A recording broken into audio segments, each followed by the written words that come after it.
Did you The leave donut? it open? Oh, okay. Just play buds. No puppy tonight? No puppy tonight? Puppy tonight, just not here. Yeah. All right. So it is actually 7:03 by my computer. So let's call this meeting to order. Thank you all for coming. This is, we have a full board tonight, right? So we don't need to seat any alternates. Is that correct?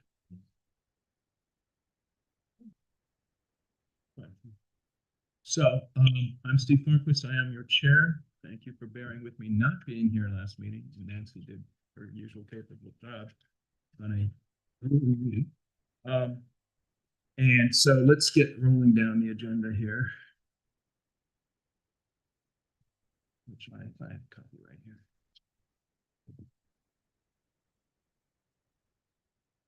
We're going to start off with, do we introduce ourselves? Yeah, I think we usually go around the room right to start. Okay. So do you want to start with you, Jaime? No. Okay. You guys, okay. Kurt, introduce yourself. My name is Kurt Bosco. I'm newly appointed zoning enforcement and wetland. Been great to work with so far. He's coming in saving our bacon here. Go ahead.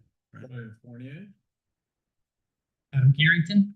Steve Thornquist. Nancy Helshe. Harrison. Adam Tyrone. Karen Muller. All right. And so we have first, now this is a meeting, a public meeting, but it is only public hearings. So public comment is not allowed at these meetings. Okay. We will hear from petitioners to explain their petition and their application, but this is not a time for a public discussion of the applications. I just want to make that clear at the outset so that nobody gets upset later when it comes up. And we do have a quorum. And so first item of business is to, did everybody get a chance to look at the minutes? They were posted online. There's also hard copies at your position. Are there any corrections or comments on the minutes? I have two. All right. Page 5. Fourth bullet down. Carol MDH is president of the Bethany Land Trust. Not the Conservation Commission. And the second one is the next bullet. The second session, Mr. Loomis also discusses the interruption of theoretical special road to the conservation of the property. I think what he really describes is that there would be an interruption of a wildlife corridor as a result of the proposed development. Really what he, if I remember correctly. That is what he said in my recollection too. Let's see. His concern was that there's a wildlife corridor through the upper part of the property, and he was concerned about the preservation of that corridor. Yeah, so what I said was the interruption of a wildlife corridor as a result of the proposed development.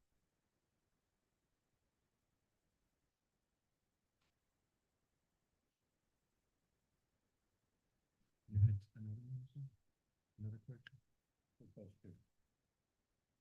And I, believe it or not, watched that video again this afternoon, and there's one addition I would like to make at the very end. It's literally in the last 10 minutes of the meeting on application 2025-15, 107 Amity Road. That application is primarily for the new 40 by 60 building, but there's also an appended septic improvement on that, and there comment was made that they would come back with a QVHD approval on that septic improvement, and I don't know that we received that. But that's not in the minutes. Just that they agreed to bring in a QVHD assessment.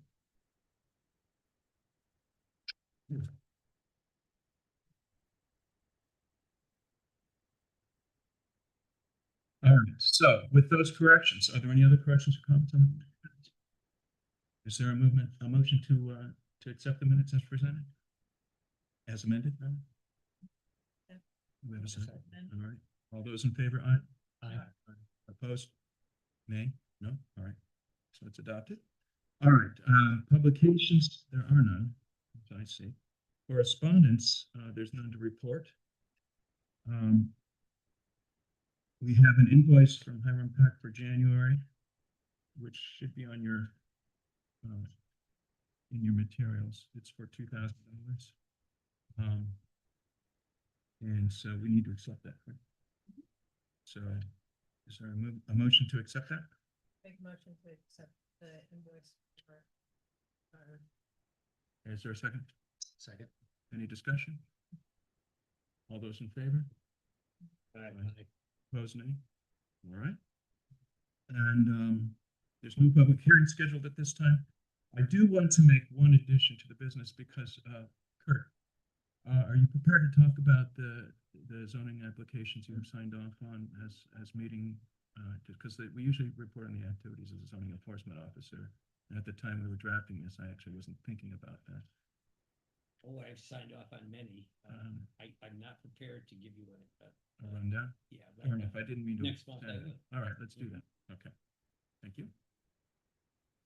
And new business.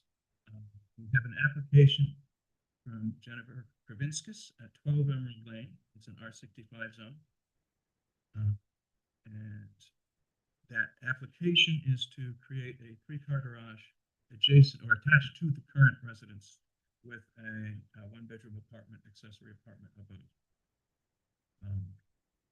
And I guess we'd like to hear your discussion of that application, or your presentation of that application.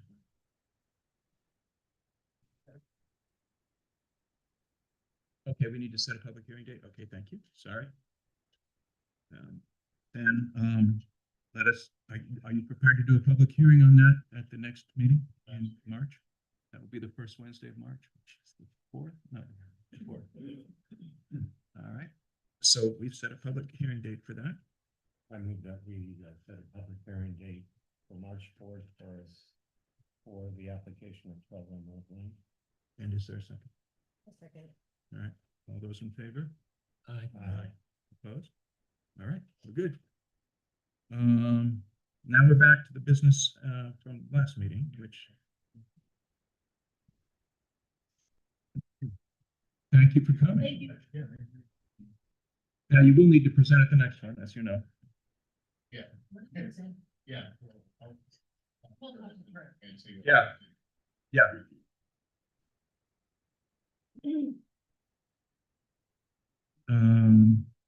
So the first full business item to come up is application 2025 number 11.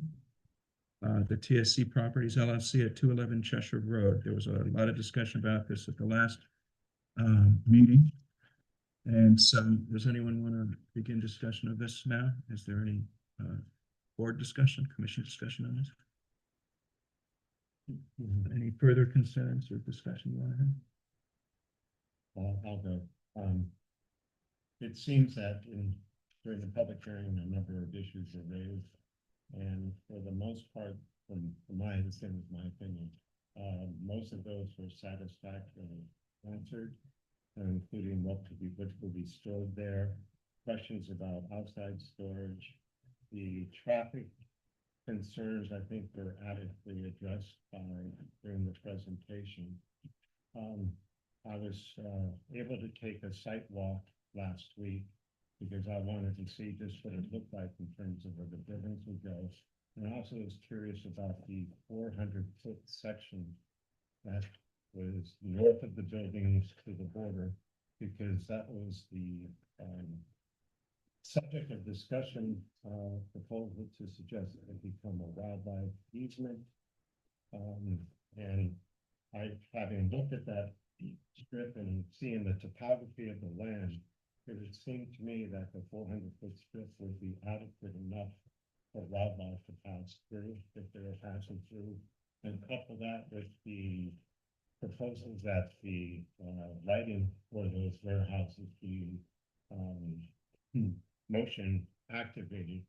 I also thought that would be less of a chance to scare off wildlife in that vicinity. So while there was, strong sentiment about perhaps making sure we took the needs of wildlife into consideration, and a very strong proponent of that. I think the existing space is adequate enough to allow that to play without creating an easement. And let's see, that's it.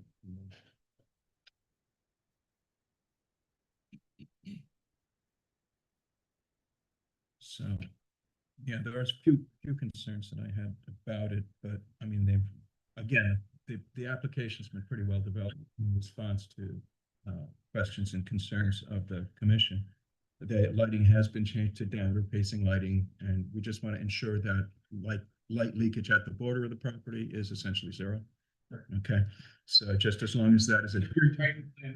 I saw it, and that was good. Thank you for doing that. I appreciate that. That you even named the fixture. They're in the approved fixture list, so I get all that. And then you're going to do the tree removal that you showed. We just want to make sure that the 40-foot vegetation buffer on the west side stays in place. I think we discussed that at the last meeting too.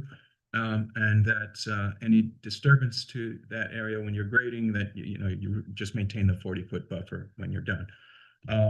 And again, just please try to keep the noise down, respectful to neighbors across the way and next door and everything. So if you can, any kind of plant barriers or trees, you had done that. I know you put some trees on the top of that berm in front of the property facing Cheshire Road. I saw that in your plan. Appreciate that. We just want to make sure that you really try to buffer, again, the sight and the sound coming up. Of course, you have to keep sight lines safe for your drivers coming up and going down, so we understand that too. And yeah, I mean, I assume you're going to put a gate at the base of that to prevent people from doing an unauthorized access, or no? The record, that's Mr. McCallum, he can answer that question. Yeah, I plan on. Okay. So I'm talking to him only because he was the one who was presenting last time as me. That's really the only concerns I want to make sure you were sure you were addressing, which because I think this has all gone over in the discussion before. I just wanted to make sure. All right then. So then I would like to propose that with those stipulations, and actually I have a proposed motion here, which is that whereas the application has been submitted by TSC Properties of 170 Scott Road, Prospect, Connecticut, and whereas the applicant proposes to construct two 10,000 square foot buildings and associated improvements to allow the location and operation of the construction business as outlined well, it's actually a plowing business mostly, as outlined in the submitted narrative dated October 27th, 2025, and whereas the application's materials show the only structures and operation proposed for the site is as depicted on plans, including and specifically sheet C4, C5, and C9, last dated 12/15/2025. Therefore, be it resolved that the application is approved with the following specific stipulations.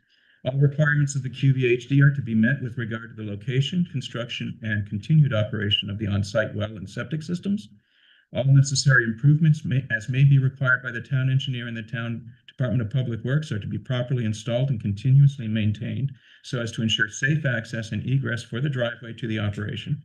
All vegetation necessary to preserve sight lines or safe site distances is to be removed, and yet additional site access into the property is to be screened to ensure adequate protection of any residential properties in the area.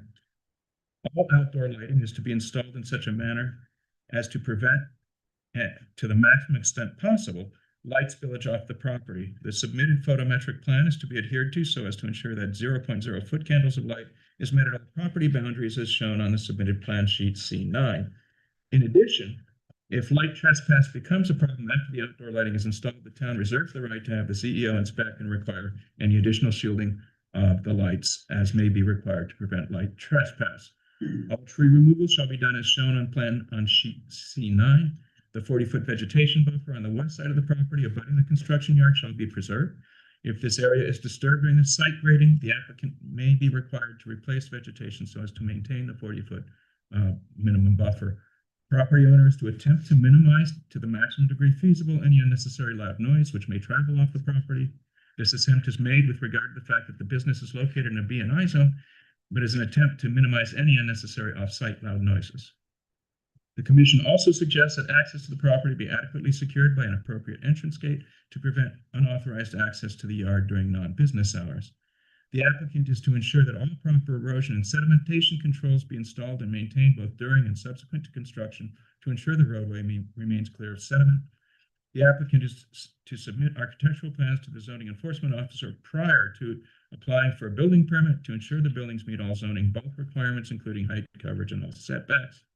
This approval will be good for 1 year to allow the development to begin and for 5 years to complete the project. Failure to meet either of these requirements will necessitate the applicant to apply for reapproval. The commission may grant extensions of these times for valid reasons presented to it. That's the motion. Let's see a hard. Okay, that's it. I will second that motion. Is there any further discussion? All those in favor say aye. Aye. Opposed, nay? All right, there you go. Thank you very much. You're quite welcome. Thank you for your understanding in response to our concerns. Well, it's a smaller crowd than last time. All right, on to our next item of business, application 2025, number 12, Kevin Cox, 65 Emerald Lane, in R65 zone. The application represents the permit submission for a plant nursery, a cut and pick your own, and other related activities. Is there discussion on this one? Yes. I have, a, concern about the hours of operation from 6:30 to PM.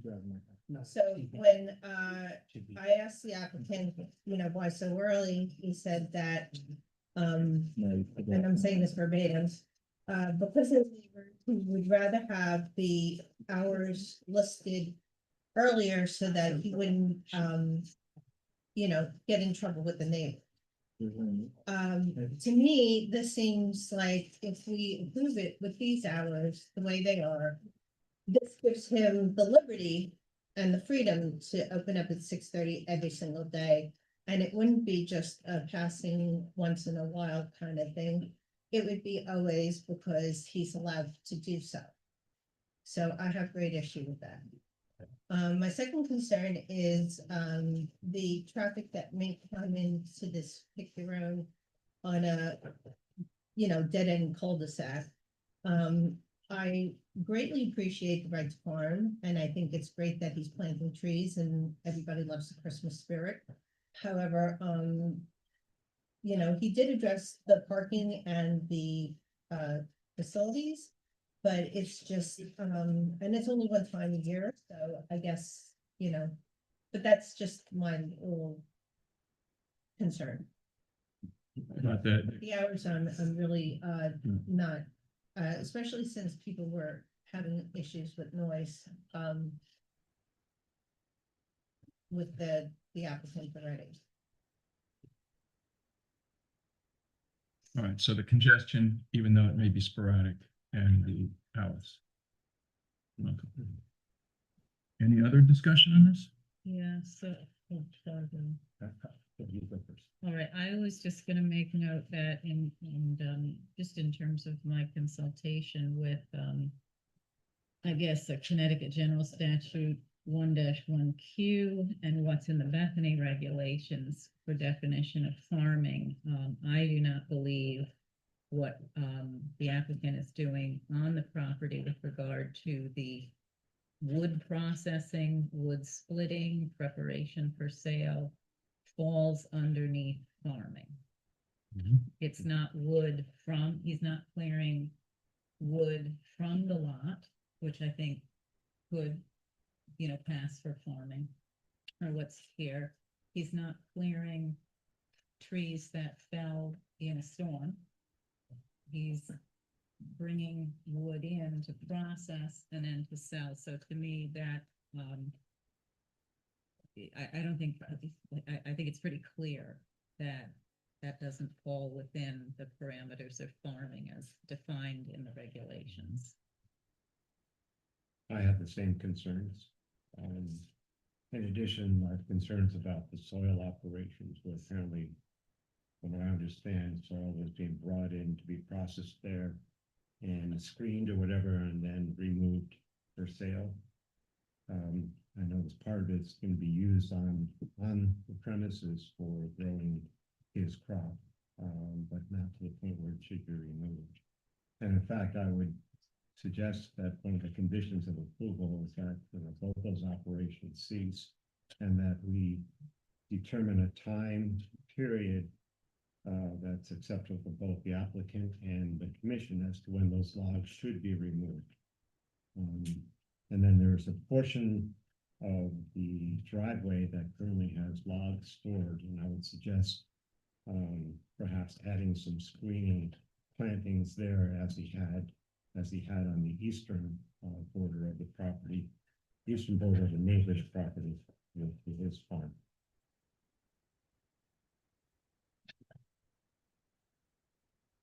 Comments? I agree with Mr. Harrison and she regarding the commercial processing of firewood there. It's Mr. Harrison had mentioned it last meeting. I did some research and that doesn't fall under, the farming category for what's being done, and I do have concerns about that. And I know that's something that a lot of the neighbors had expressed some concerns about, is the amount of firewood that's being, log lengths that are being brought in, processed, and then brought out, again with extensive traffic contributing to it.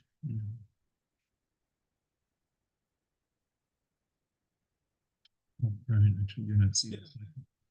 I know you weren't here last time, but there were some significant questions raised with the accuracy of the evidence and testimony submitted in support and against the application. I'm not sure as a commission how we're resolving those and reconciling the difference in the statements that were presented.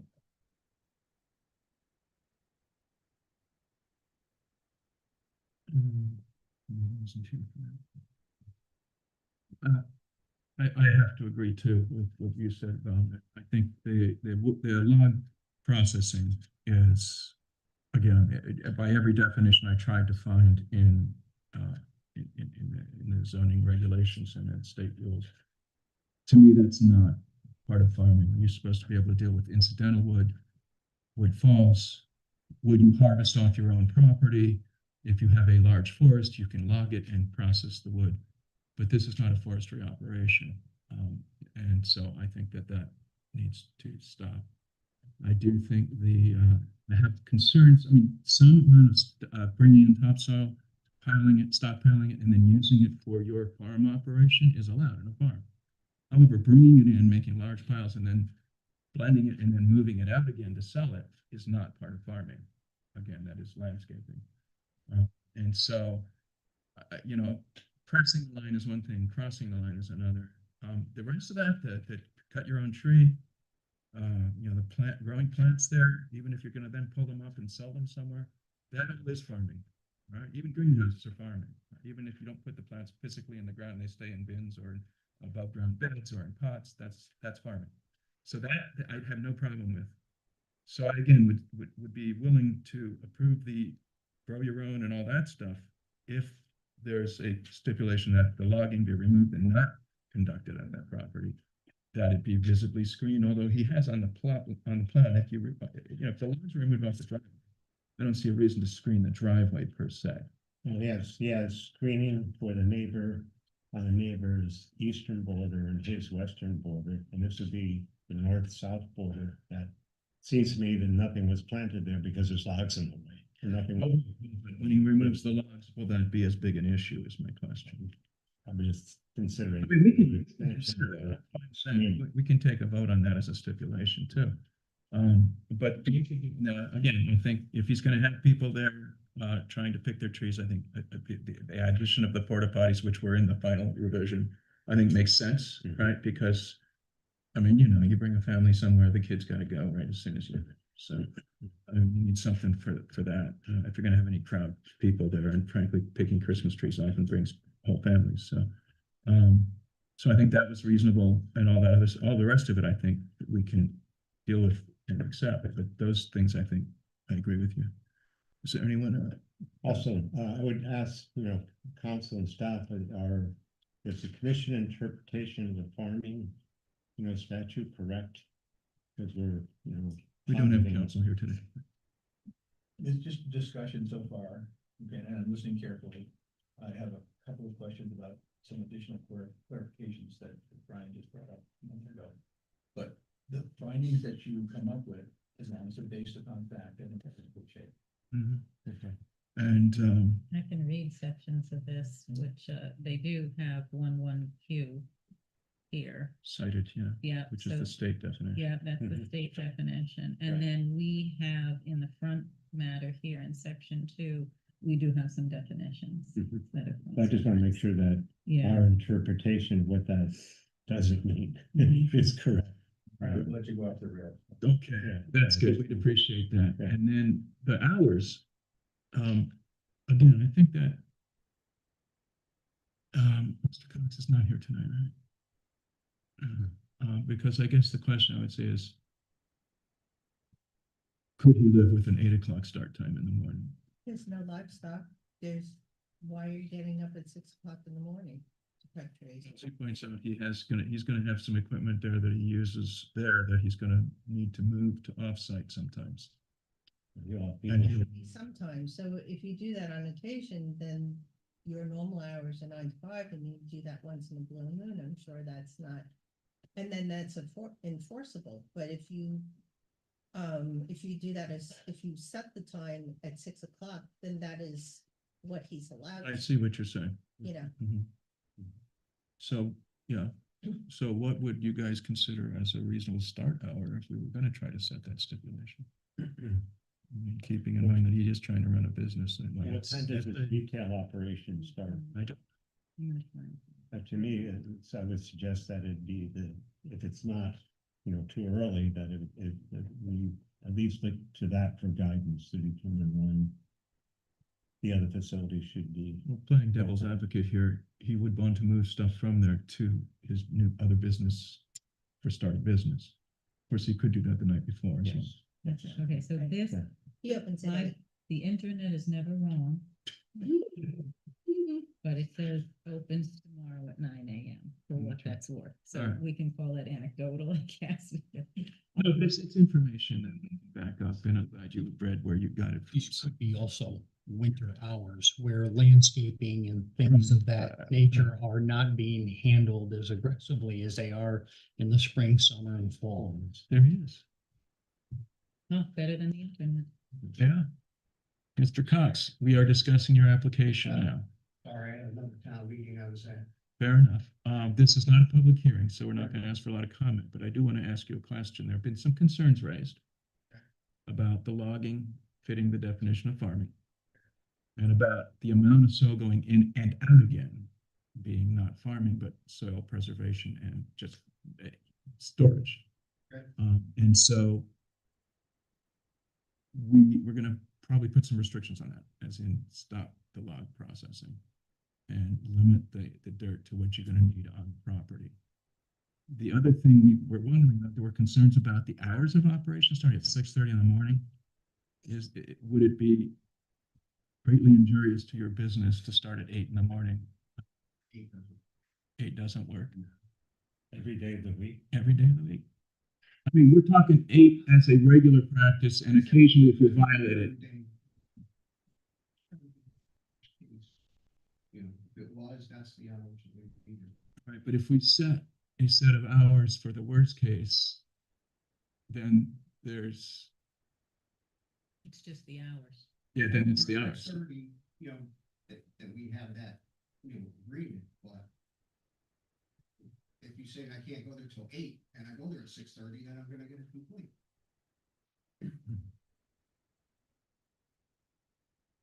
Yeah, That would be any business. I wanna say like I don't have banker's hours. We're not setting the verbiage right now, so that's why I want to get this, because we can then think about what you're saying and try to come up, because we don't have counsel here, we can try to come up with language that will suit both sides of this, okay? So my question would be like, do all the farms in town have hours that they can operate? I mean, Yep. there's horses. There's- I mean, do they 8 o'clock? it's more of a noise issue than an hours of operation issue. Feeding the horses doesn't tend to create that much noise. What's that? Feeding the horses at 6 in the morning doesn't tend to create that No, much or you noise. get traffic coming in and out or whatever. I mean, I don't know the other, some of the other farms in town. I see other ones with logs and things going on. So, I mean, do they all have set hours that they can't start until? I mean, nobody's restricting your ability to go to the property. It's just a question of you're in the middle of a residential zone. And what activities are reasonable at what hours of the day? Yes, I mean. And it's an R65 zone, so it's a close neighborhood for Bethany compared to some other neighborhoods where you've got 5 acres next to 5 acres next to 5 acres, which is a little more forgiving. I don't know Bethany that well, but I mean, most of the farms seem like they're in residential areas. Anybody who has a That- farm. Yes, no, that's true, but again, it depends on the people that, to me, it's trying to be a good neighbor. Which I intend to be. And so let's not comment. I don't want to be restricted to like 8 o'clock in the morning. Do you have any flexibility? Like, is 7 possible? We're just trying to I said I strike a got balance. jobs that I gotta be at, for 7 or 7:30 or something, maybe I gotta get some plantings and get to the job. So that's what, in terms of what you envision happening when you open, right? It would be somebody coming in to grab material to use later that day Right. to bring somewhere. And those jobs have to start at a certain time in the morning too, to be fair. I get that, yeah. So like I envision like if you have a contract to move 50 trees to a site that day and install them, Right. you would plan to load them and move them as early as possible Correct. to get them all in. And the that's day. my day. Yes. But that would be not every day. That would No. be maybe No. every month or so. I can't say what's gonna sell when, it's kind of hard to. Well, I think the issue may arise when you're gonna get a load of topsoil at 6 o'clock in the morning. And the truck dumps the topsoil and the steel door smashes, and 6 o'clock in the morning or 6:30. What are the, I don't see that happening, but, what are the hours at the retail place on 67?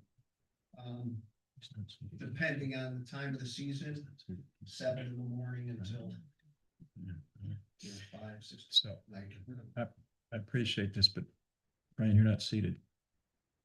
So you shouldn't be discussing. That's not how that works. Yeah, Just you I can't was vote. able to ask questions when I was. Yeah, you can ask questions, can't vote. Okay, fair enough. Otherwise, what's the point to come to the meeting? You make it well, so that if next time you need to comment on this, you've heard it, but.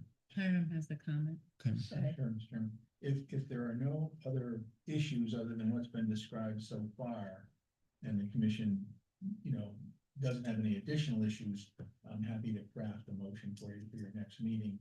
But I think we'll address the issue. I'm extremely familiar with farming and how things work there, as well as this application, so I'm happy to work on that. The only question I had was, are there any other issues that you think will enter into your decision? I'm happy to work that in. I didn't have any after that, but I mean, I'm not trying to cut the conversation off. I'm just trying to tell you that I think we can work it out through the wording of exactly where you're going. right. And I'll give it to you as a draft and you do what you want. And we have until March 13th. For next meeting, yeah. Right, yes, but that's, our next meeting is just before that, so we don't have much, it's next meeting. Can I just ask for information, how big are these soil trucks? Are these the big 6-axle or 3-axle? it would depend. I mean, the biggest would be a triaxle. And no tandem loads? No.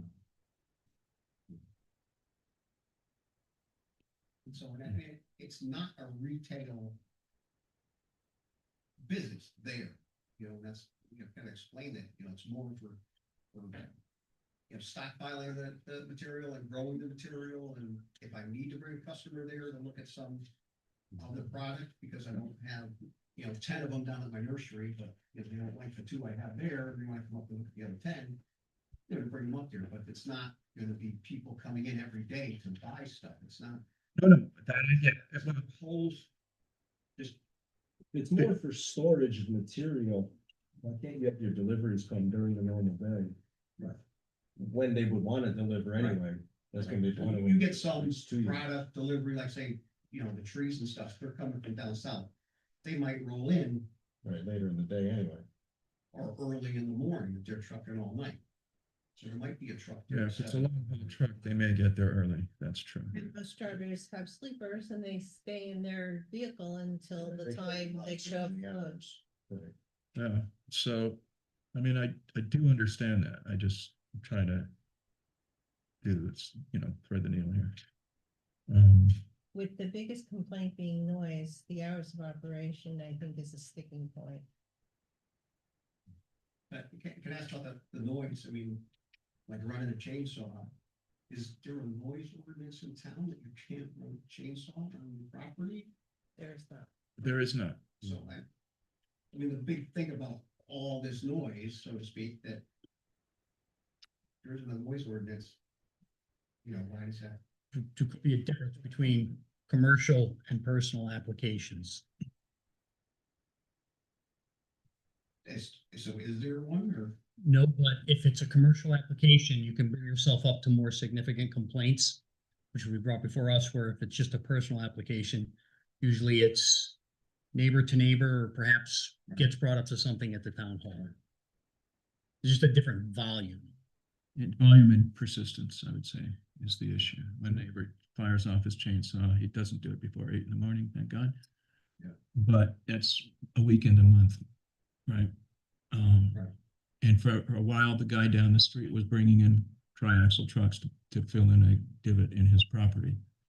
But that was for 2 weeks, and it hasn't happened since. Yeah, we're doing firewood every day.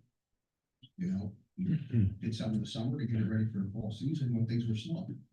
But, I don't have guys there running chainsaws every day. So the amount of time that I think that happens But isn't that. so that is a separate issue though, because that is processing of logs that are not grown there, not dropped there, they're not incidental to your farming operation there. You're not cutting them down so that you have more tillable land. You're bringing in logs from outside, processing them there, and then taking them out again, which doesn't fit the definition of farming in the books.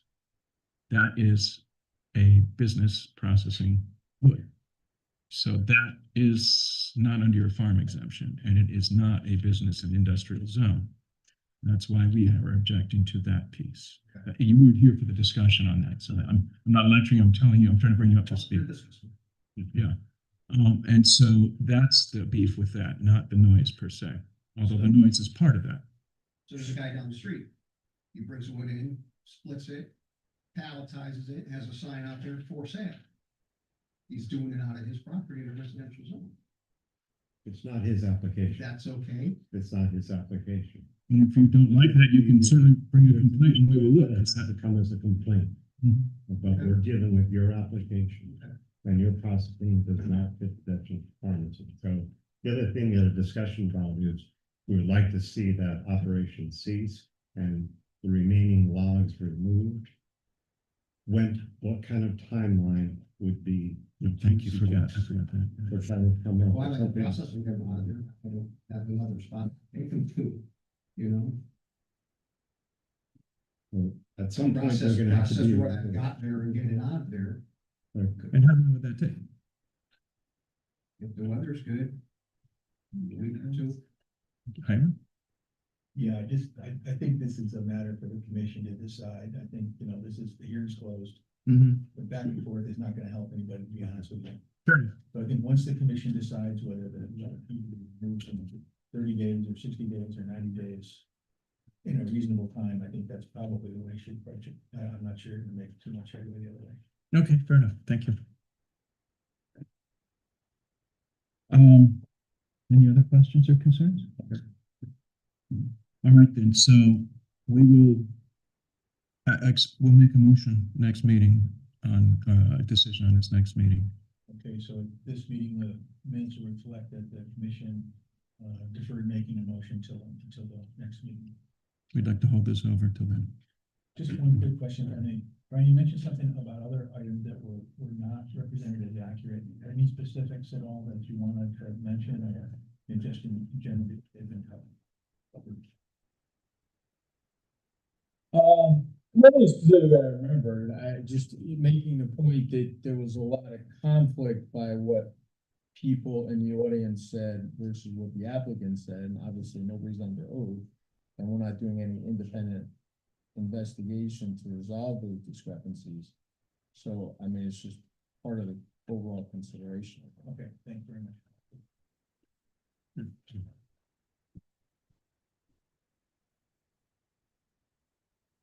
All right, then. We'll move on to the next one, having decided to hold that. Next on our list, thank you for coming.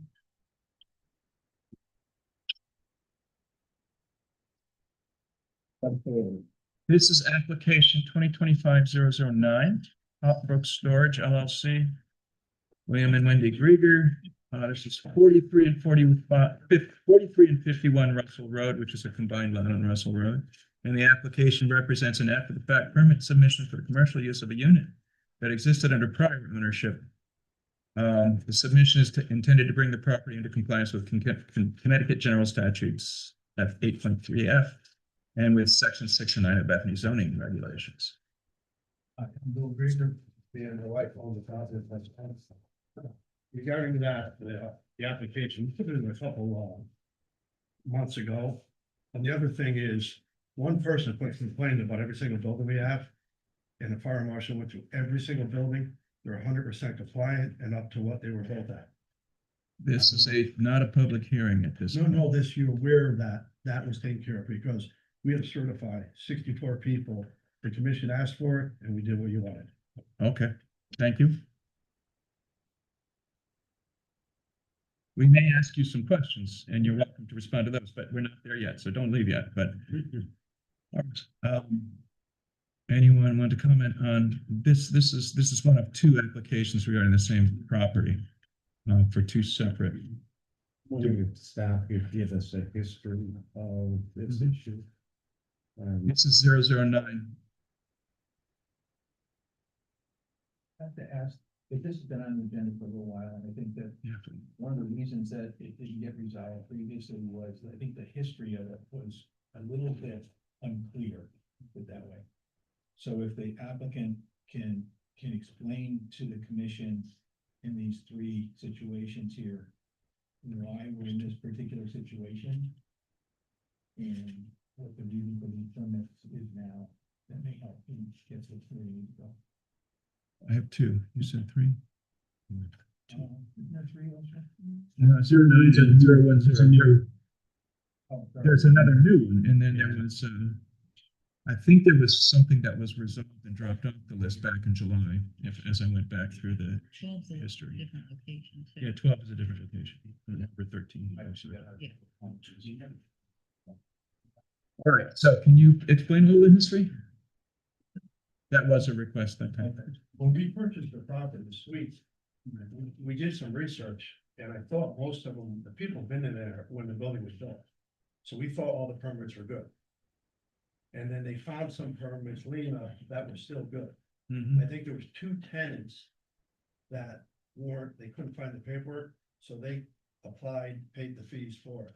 But they were in the building for 20 years. The tenants meaning the businesses. Right, they've been in there and, registered businesses now. This all became about, because one neighbor is very upset.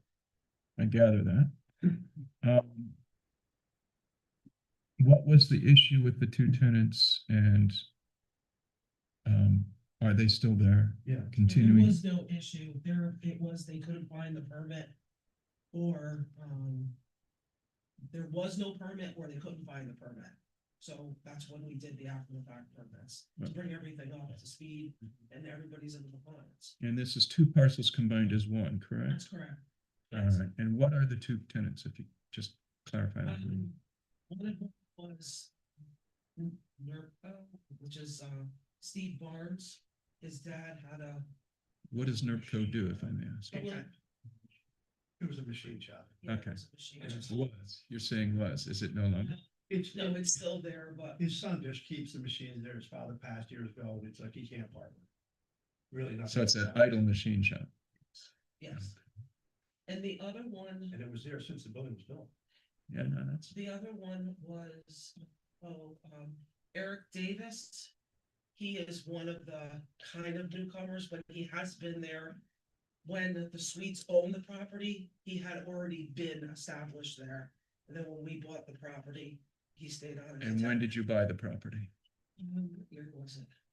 We've had the property for what, 6 years, 7 years, 8 years?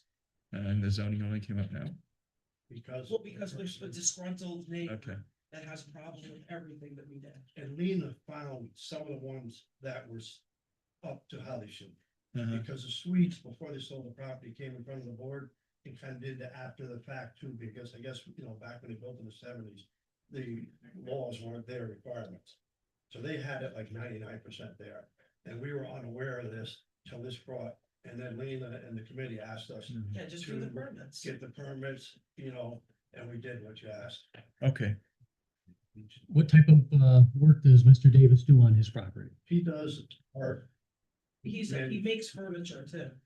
it's metal sculpture mostly, right? It's welding and. Yeah, welding. He's an artist, Yeah. but he makes a lot of furniture. And he does some just, art things, I mean. I don't know what anything like art. Woodworking art stuff. Oh, he does do woodworking It's too? not really much metal stuff, it's most. It's not really much metal stuff, it's mostly woodwork. And you are? Evan Grieger, his Oh, son, okay. woodworking, he has like a machine set up with. A router on it, and people send him a thing that they want, like. Whatever, rotored into something, and he puts on his machine and does it. Okay.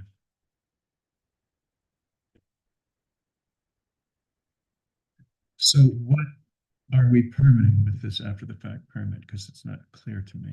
Basically, what's been in there for years. So the whole kit and caboodle. No, just like everybody was in compliance except for these couple ones that fell through the. Right, what are the couple ones specifically? Those, the two that are on the agenda. 43 and 51. No, the two after the fact permits, Right, which are both lie under really 43 Russell Road, okay. which are Eric Davis. Mhm. And I don't know if he goes by Nurka, I don't know what he goes. Oh, no, the application mentions NERCO, and Steve Barnes, who's Richard Barnes's. And Steve Barnes is the son. So that's what he goes by Nurka. Can I just ask a question to clarify, because I remember some of this and I remember the package Lena put together. And I do remember an interim, I'm gonna call it the prior, after the fact permit, right? So there was an interim after the fact that you yourself had mentioned that at some time, I think the Sweets were asked to produce something after the fact to show compliance. Was that is that for either one of those? No. No. Lena said she reviewed it. And these two were the only two she couldn't really find. Okay, Everything else, the Swedes came in front of the commission. okay, So the committee, and she said, you gotta do after the fact. These two we just can't find. okay. And they've been in there. It wasn't like they just came in, you know, a year ago. So they've been in there for many. So many we're years. just recognizing Sweets, yeah. those tenants as rightfully there. Yeah. Okay. Is there any control on the now abandoned machine shop to make sure there's no seepage, leakage? The Star Marshal went in every single Yes. day. Mhm. And like I said, you asked, and like, I mean, it kind of, we're a small, me and my wife work in the office, I work in the field. You don't understand how much paperwork 64 people sent certified letters to accommodate the fire marshal. It Yeah, took I had to walk 2 with and the a fire half weeks, marshal. the fire marshal, to make a certain time that people let us in the bays. He checked everything is nothing hazardous, you know, and is as holy have- focus should have. Yeah, all the letters should have came through from the fire marshal, that he walked each unit and all the buildings, and that there was no issues. For the, And that should have been already brought to, it's fine, but I'm concerned more if the, you know, is there a need for like someone like QVHD to go through and look No. for toxic seepage? or had anything nothing to like do with that. that? These machines have sat idle probably for 15 years. His pop before he passed away would just go there and sleep. And I mean, I give him a lot of credit. He loved his dad. You know, and it was something for him to get out of the house. So we'd sit there and look at the machines. There's no oil, there's nothing ever run. They're electrical machines, they don't run off oil or anything. Like a lathe, a bridge cord, things like that. A lathe, you said? Yeah. Yeah, that usually requires oil for the No, joints. there's More no oil, it's not oil on that stuff. Like I said, just. On the gears, there's no oil? No, it's one power, it's one motor in the back. Oh, it's a motor driven. Yeah. All right. Yeah, they're not like. It's direct linkage. Like Yeah. a working one, just a motor, like, It's direct linkage, it's not. Bridgeports are all rubber belts. It's a motor and pulley, it's not a motor and a transmission, it's motor and pulley, not oil. What I'll make. But But there may be Is. cutting fluid the necessary if fire you're marshals machining any to types of the- Water metals. school and those too. Yes. All like the heavier machine stuff, it's not like a drill This press, is it's kind of the like, last- this is on the they use agenda. water It cool means things, they don't use like fire oil marshals cool, to close like all like the for bigger the, production stuff. Yes, that's true if we have it. I don't see it as part of mine. Yeah, no, but I recall, I knew it was here, Mhm, so I think do it's just remember that, yeah. floating in our collection of complaints or Right. reports. We can, And we yeah. haven't had a ZEO for a while, so, but I think that would close that one out. Which one is that? Well, that's from Yeah. last meeting. Yeah, it just says Yeah. complaint received regarding fire safety, and it lists a number of properties. But that report receipt of that report may close this out for CEO and us. Okay, Easy check, just get the fire marshal report. yeah, we'll just find the fire marshal's report that could eliminate that other one that's hanging. Any other questions, any other comments, any other concerns? How do we go forward approving this?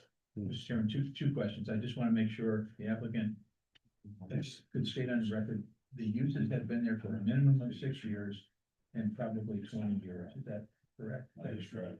Okay, I think that's important. And the second thing is, I just wanted to know, for example, application 25009, is that for a specific unit in that building? Which one is that? You got me. I believe that is the one that indexes to Eric Davis. There's one that if you look at the permits, one is filed by Eric Davis and one is filed under the name Eric of. Davis Eric- is 43 Russell Road, he's in unit 1. And if it's NERCO, then he filed under Steve Barnes, 43 Russell Road. He's in unit 3. Thank you. Those are my only questions, Mr. Chairman, and Thank you. what I can do is, if the commission is acceptable and would like to move forward with these, I think you get a motion for your next meeting for that. That would be great. Thank you. Confirm the fire marshal's report out. Need to confirm the fire marshal's report because that will pull that off as well. And he did the units as you asked. I think his report is the building number and the. I don't know, I didn't, but I didn't find it. No, I didn't have it. Actually, I'm still doing that. So 009 refers to NERCO, Stephen Barnes. And 010 is Eric. I mislabeled them in my head, sorry.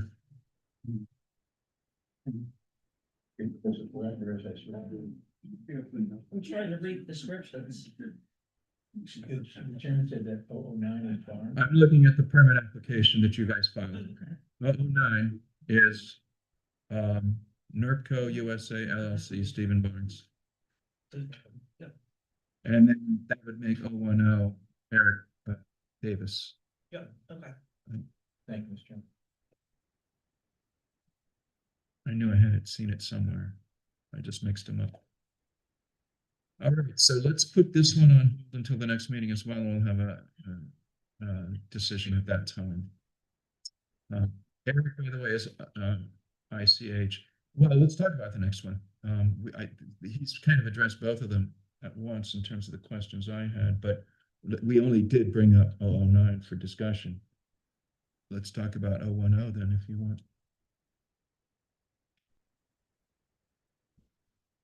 Yeah.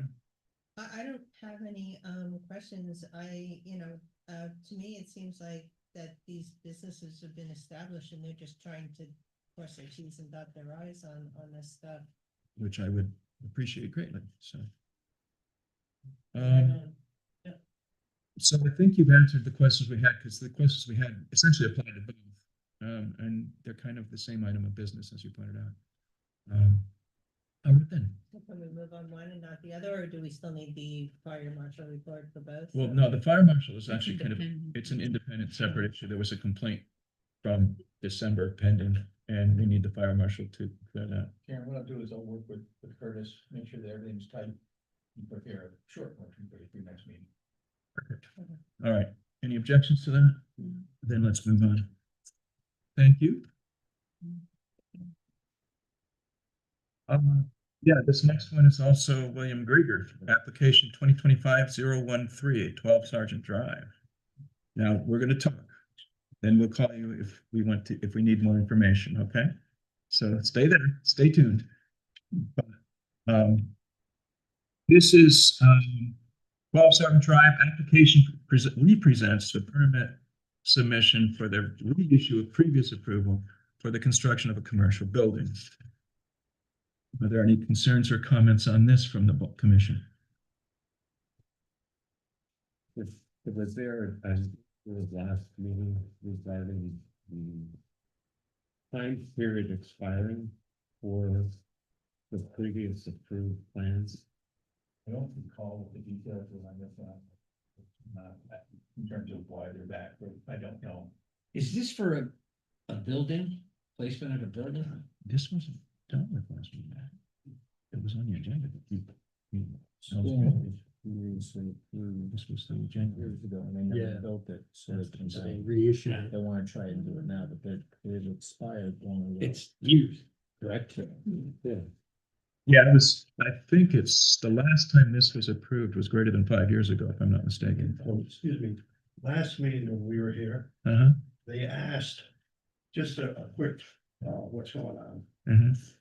All the plans, are missing in the file. When I bought the property, went and saw Veronica, and she made me a copy of the plan, stamped approved and planning and zoning. So we marked it up. So like 3 weeks ago, I go to see her, says, and then the other thing, the 2 meetings ago, when I did the application, I've done 9 buildings in front of the commission. Mhm. 5 plans, and I have a receipt from the printing, it was in her office. And last meeting, the two meetings ago, because they timed out the other one, they asked for the approval plan. The next day I was going for surgery, so my head wasn't in the game. So here is what they asked last time. This was approved, stamped and everything. But look in the, all the revisions, all the plans are missing. And I could say this one person, I could put who probably did that. If she went through plans for other companies in town, everything's missing. The files were this thick. Veronica, thank goodness, pulled that out of the computer for me, went down and had it printed. But So this is what are you saying? two meetings ago, and she finally that it was approved by you guys. So I have some plans associated with your application. Right, but there was, for the commission, they were missing last meeting. They were gone. But this was approved in 03. Right, no, but they were said we needed the proof that this was signed off in 03. And this is the plans that disappeared. No, I get that. It's just that. So that's why I just wanted you to be aware of, that it was approved, the wetlands, there's no wetlands on it, walked it, they reissued the permit. And it's in your hands, we're not changing anything, identical to what the commission approved before. I get that, but they approved it 22 years ago. Yeah, but nothing changed in code. You still have to get it approved through this board. So my question on this, actually, I'm gonna ask for questions first before I ask mine. Any questions or concerns about this? This, I think, was in our packet in a smaller version, fit on me.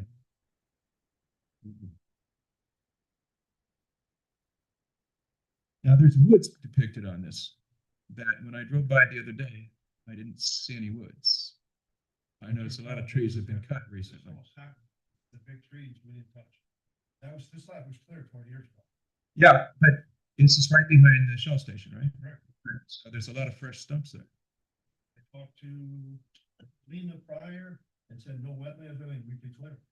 Yeah, you can clear your property as long as there's not, but does that change your drainage plans on this? You have a catch basin on there and a retention pond. All that stuff that has to be installed. Right, but I mean, if you clear cut it, there's, the drainage changes from when there's trees on it. Low ground pressure between, they had big shares. No? And then, If I might, I was the one who drew these plans 22 years ago. For the record, my name is John Paul Garcia. I'm the. that has to go in the record. We all know you. Well, it has to, right? I know, yeah. A set procedure to watch me work. That the attorneys feeded into me. Anyways, this lot was approved through wetlands and through P&Z 22 years ago for a commercial use. It sat vacant for 22 years. Mr. Grieger bought the property, took it back through wetlands, got an approval, and that should be part of the record. And he should have a review from QBHD because they didn't do soils testing because that's required every 5 years. And that's also part of the record. What he's proposing now is exactly what was approved 22 years ago. None of the zoning regulations have changed. None of the drainage has changed. Nothing has changed in regards to anything with this application. I'm not trying to. I'm just trying to make that point. I get it. And if you have questions, I'll be more than happy to answer them. But it's exactly the same plan that was approved 22 years ago. It's a commercial use. He wants to put his office there and his garage there. And that's basically it. It's already been approved by wetlands and by QVHD. The plan you have submitted that I see copies of, not just this page, but there's Yeah. 2 other pages that I got in the packet. And even on this, describes as an office in front and a warehouse. Correct. And that's what it's Not a garage, it's a warehouse. And in fact, you only have 2 doors over here, which would make it very hard to use as a garage. we can modify the use. The reason I bring that up, and I'm not trying to be obstructionist, but just a few meetings ago, this board reapproved a moratorium on building new warehouse structures. This is not, this, and again, this is, I think Nancy can speak to this. This is not what was approved as part of the moratorium. What was approved as part of the moratorium are storage buildings for lease. In other words, somebody builds a building that's strictly for storage, strictly for lease. I can read you the moratorium that was passed. And I can read you the moratorium that was passed. I'm going to read it to them because this is not a public hearing. No, I understand that. The town of Bethany hereby, and this was passed in July 2nd, I want to say, of 2024. Correct. And renewed this last July on the 5th, I believe. The town of Bethany hereby establishes a moratorium on applications and permitting for warehouse and storage buildings in the town of Bethany for a period of 1 year from the date of passage of this moratorium. That was renewed again until this coming July. It does not say for commercial rental. It does not say for self-storage. It simply says warehouse and storage. Now, I will ask them, not you, how that's been interpreted. Well, I'm gonna tell you what the attorney said. Okay. It's not my words. I'm not an attorney. The town attorney was asked for and provided a recommendation that if this is a permitted use in the zone, then it's not the same thing as a storage building. Quote, unquote. Okay, that's fine. But that was the town attorney. I didn't make that. One of the people who were also there at the time. This is the This is not a public hearing. I understand that. I understand who it is. I understand what it is, and I'm not trying to be obstructionist. I don't want to create an inadvertent exception here that then is going to open the gates, okay? That's what I'm concerned about. I'm going to talk to these people. We'll call you if we need more, okay? I'm not trying to be rude. By all means, Mr. Chairman. So how is this interpreted? Yeah, and Hiram, you've been along for the ride too, so please weigh in after me, but I would agree that, even though it's not there, how it has been applied has been, storage facilities that for rental to store other items that are not the property owner's items. And we've even gone so far as to say, and this was my intent, and, perhaps it needs to be rewritten. I had no qualms with someone who perhaps had property where they had one building that they were renting out, and that the property, what he can sell or he can rent his space. I had no qualms with him even building a second. In my mind, it was the loss of what I'll call, uncut pure land for, more of those type facilities, right? So if there was 10 acres. Here, I'm reading. Yeah, no, I'm happy to offer that. That was my interpretation. Now, if, the town and we would like to control that even tighter, if somebody says, listen, they say, I don't like X, like I don't like this. If we all agree, and that's the way the town feels about X, whatever X is, we can certainly write something, we can tighten that up. But I would agree that, the intent was for buildings that we did not want more storage facilities.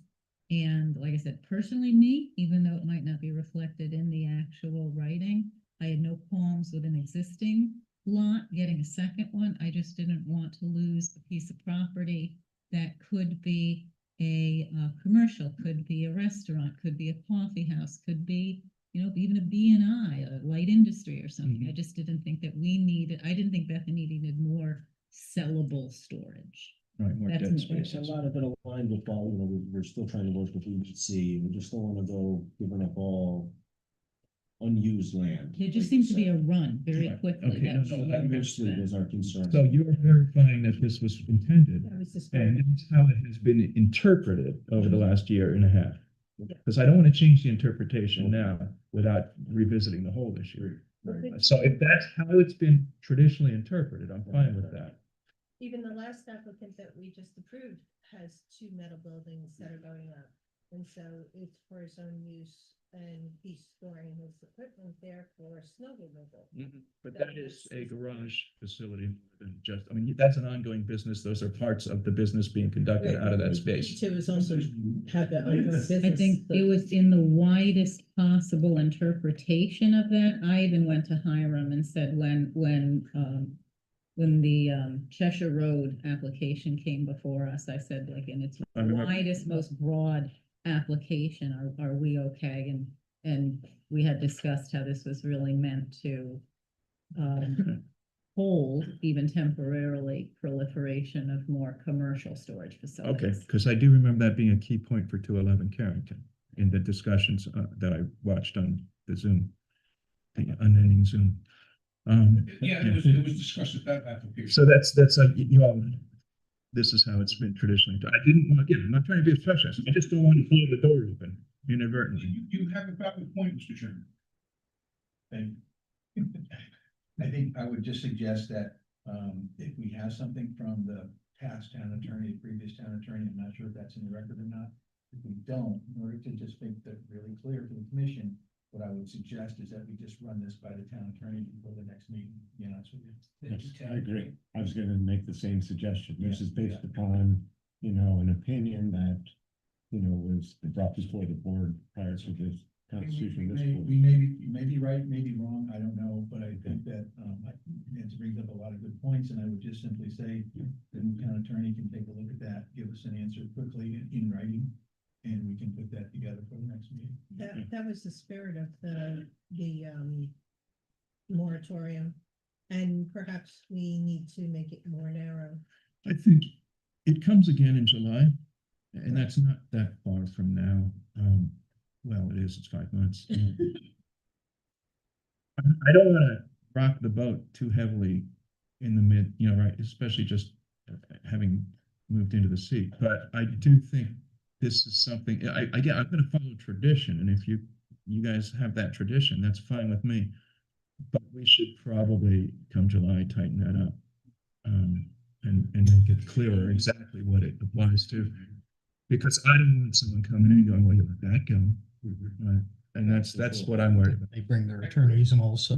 That's why we need to get a written version of that interpretation that everyone seems to remember. The last thing we want to do is be explaining this in front of somebody with a black robe on. We want to get it right, just do it right, be clean. That's my suggestion. Thank you. So we have the time on the clock for this to make the decision next meeting, correct? Yeah. Okay. I just don't understand that the other company is the same thing as me. He's approved, and this building was approved prior. It's I'm not storing. It was approved 22 years ago. No, but It's our job to look and make sure. Building just recently, tonight. I'm doing the exact same thing.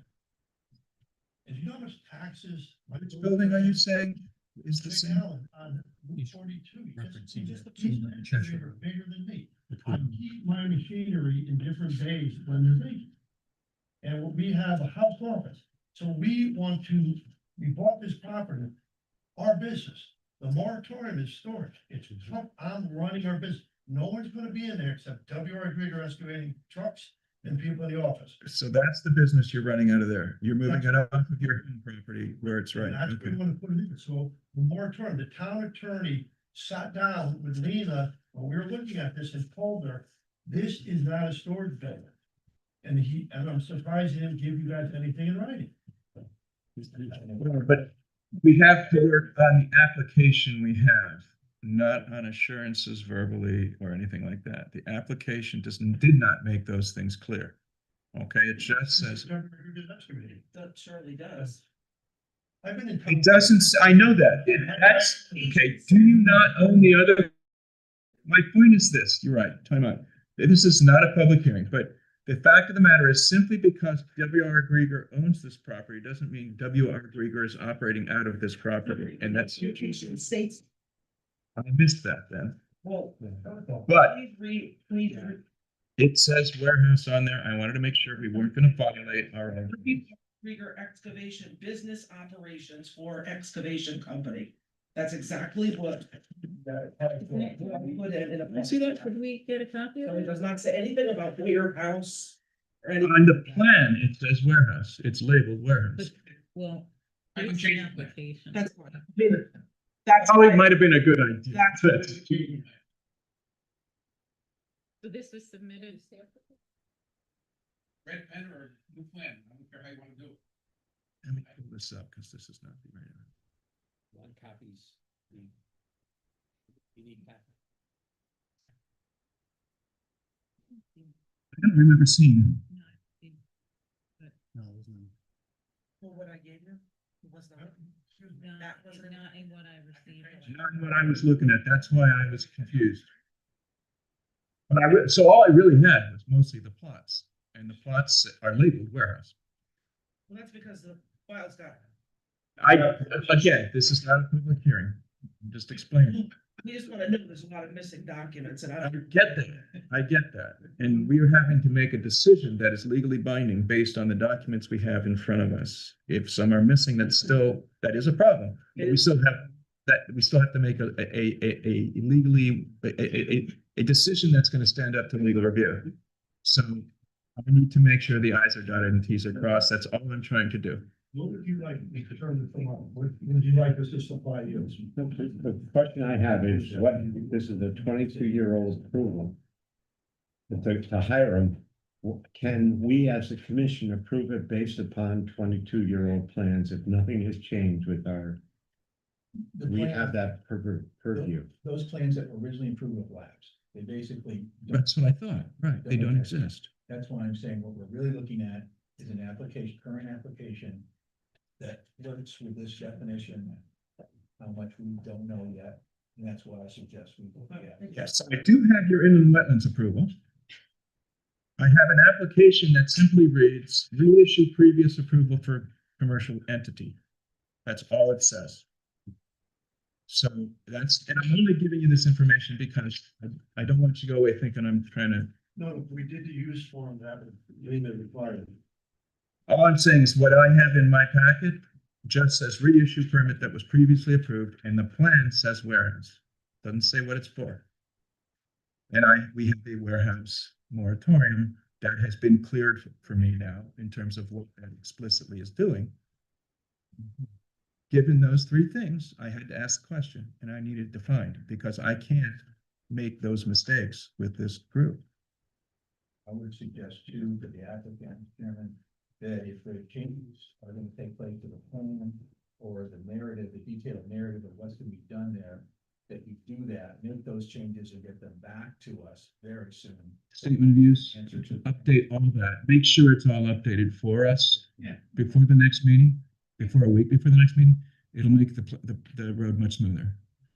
Because right now we're working on sketchy stuff. Admittedly, it was sketchy stuff to start with from your side. You were handed sketchy stuff. I get that. But we can't make a binding decision based on sketchy stuff unless we clarify a lot of the details. And that's what I was trying to do. Yeah, just update the plan, so that's all you. And by the statement of use. Okay. Resubmit this. Yeah, and add resubmit this question. Like you did for. Statement of use. Right, so you saw, the thing you did on 2211 Carrington was much more detailed, something more along those lines. Granted, you have fewer residential neighbors for this property, but. Like none. That's what I said, compared to 211, They're quite a bit down the street. yes. Right across the road. In this case, no, for the other application, it's 211. No, for this one, you're next to a gas station and another building, large building. Most of the buildings on that street. And then behind it is, yeah, it's at the end of Sergeant Drive. right, what, this one's in the middle of Sergeant Drive, 12. It's at the very beginning, it's right next to the gas station. That's what I said, yeah, it's right at the beginning, yeah. I was thinking the end meaning the far end, not the one here, yeah. No, in my car, the building, we drive around town, makes us take police barracks and so forth, we make them look like houses. With double hung windows, architect. That's fine, no, No, I'm saying, put it in the application. we keep that 25. I know, I've lived in the town, I know all you guys, I get it. But I need it on paper in the application, because that's what's gonna come up if someone wants to make a beef about it. Okay, Yeah, so like elevation would be in there with what you described, because that would be helpful. Okay, thank you. Alrighty. Thank you. all right, so we're gonna address this next meeting, expect a little bit more detail. In writing. Explains in the statement of use. Thank you. Okay, Have a good night. you too. You guys. So that one, we've now got a plan for. We all okay with that? Next, we have application 2025-014, 350 Amity Road, Matthew Tutelo. This was the revision of the garage to an office. There was a discussion last time that in order to conform to the zoning rules, it needed to be no more than 500 square feet, and I believe it was 600. Yes. And he was going to revise the plan, or he would need to apply for a variance. I have no evidence of a revised plan. Did Kurt, did No, that's news to me too. yeah. And so when does the clock toll on this one? Can we hold it over, or we have to? Yeah. If the applicant's not here, I think the commission probably ought to deny it, and then you can go deviate if that's what he wants to do, Right. or resubmit it, that's. That was my understanding, because I seem to recall this came up last time too, is that we were getting very close to this tolling. Yeah. So I would then. I'd like to make a motion that we would deny application 2025-013 because. 114. I'm sorry, 014, apologize. We deny that because we've not received any documents and if the applicant resubmit. Any discussion? Comments? No? All right. All those in favor say aye. We get a second. Oh, we need a second. You're right. Sorry. Is there a second for that motion? Second. Again, no discussion. All those in favor of denying the motion, the application, say aye. Aye. Opposed, nay? All right. So that will be denied. We need to convey that to the applicant and suggest that he apply for a variance. Or resubmit with a new plan. Application 2025, number 15, Michael and Deborah DeGennaro. Also, I don't see them here. This was for construction of a new 40 by 60 one-story metal building to act as equipment storage for on-site equipment that he's in the process of repairing, not be rented out. It met all those requirements for not being aware. So it was asked at the last meeting. He's representing them. Okay. For the record, John Paul Garcia, I'm a licensed professional engineer and land surveyor, licensed practice in the state of Connecticut, principal office of 190 Fairwood Road in the town of Bethany. I'm here representing the owners of 107 Amity Road. Mr. DeGennaro's garage has been operating here for a number of years. It's a legal permitted use. What he's proposes is an accessory building, small accessory storage building in the corner of the property. Within the setbacks. Yeah. So. And he's proposing this strictly a storage building for his parts. He gets a lot of stuff in. He's a diesel mechanic, mainly truck mechanic. If you go by the yard, you'll always see a lot of buses. He does a lot of stuff for the town, a lot of stuff for B&B. What's it? He does stuff for everybody. Yeah, and some equipment too, correct? Yeah, he does heavy equipment, any diesel mechanic. He does some gas work, but it's mostly diesels. The town trucks, Woodbridge's trucks, anybody who's got a diesel issue, they call me. And so the problem that he has is he's running out of space inside here to actually work on his equipment and store the parts he needs: hoses, transmissions, occasional engines. And occasionally he stores his trucks inside, like trucks he's going to work on. If it's a snowstorm's coming, we like to put those aside so that when the guy's going to work on it in the morning, it's not dripping wet all over everybody. So he's looking for a place just as strictly as storage. It's a prefab metal building. It's nothing fancy. You can barely see it. In fact, I think at speed, you probably would never see it as you go by because of the way the grade is and the fact that it's screened pretty effectively. So you probably never see that front driveway grade and the way yes, it goes. and then it goes off to the left. So now there's only one question. And I promise Norman I will raise this. It's my contention that this falls under an accessory use for permitted. Let me get the spec section. So they don't, right here. You got it? Okay, thank you. It's 6.2. Here's accessory buildings or structures which are incidental to the permitted use may be constructed or structurally altered, which are arranged, intended, or designed. It's my contention this is an accessory building to the permitted use. Mr. Call raises the questions that this is an addition to a section, it would be section 6.2B1, newer additions to existing filling stations, commercial garages, and truck distribution terminals.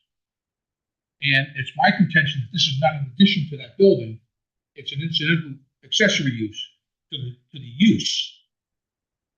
And the reason I'm making not a big stink about it, but the reason I'm making a point about it is one requires site plan, one requires special permit, public hearing, and feasible. Give me a moment. Sure, that's fine. No plumbing, no heat, no plumbing, no nothing. We have a application through the HD. We did additional soils testing, and the reason you have to do that is because under section B100A of the Public Health Code, whenever you put up an addition or an alteration, or you take land away from the site that can be used as a septic system, you have to prove you have a whole code compliant area for a septic system. So we have to prove that we have code compliant areas for the house and the existing building. So that's what this is. This is a septic reserve area. This is a septic reserve area. This is to prove that you have it. This is Here not it to is. prove that you're. That's right. This is not That the did addition. confuse me a bit, because I was like, but do we have the QVHD report? You should have had it. If not, they're doing renovations. They're all working from home. They're doing renovations to the office on stage on Hartford Turnpike. But again, we're not constructing a septic system. You're not required to. You're required to show. Right, but we are also required to see that they prove that that facility exists. Yeah, and that's your thing. So it's not a big deal. All right, so you're saying it fits under 6.1? It was 6.2. 6.1B5, page 6, section 6, page 1. 6.1B5.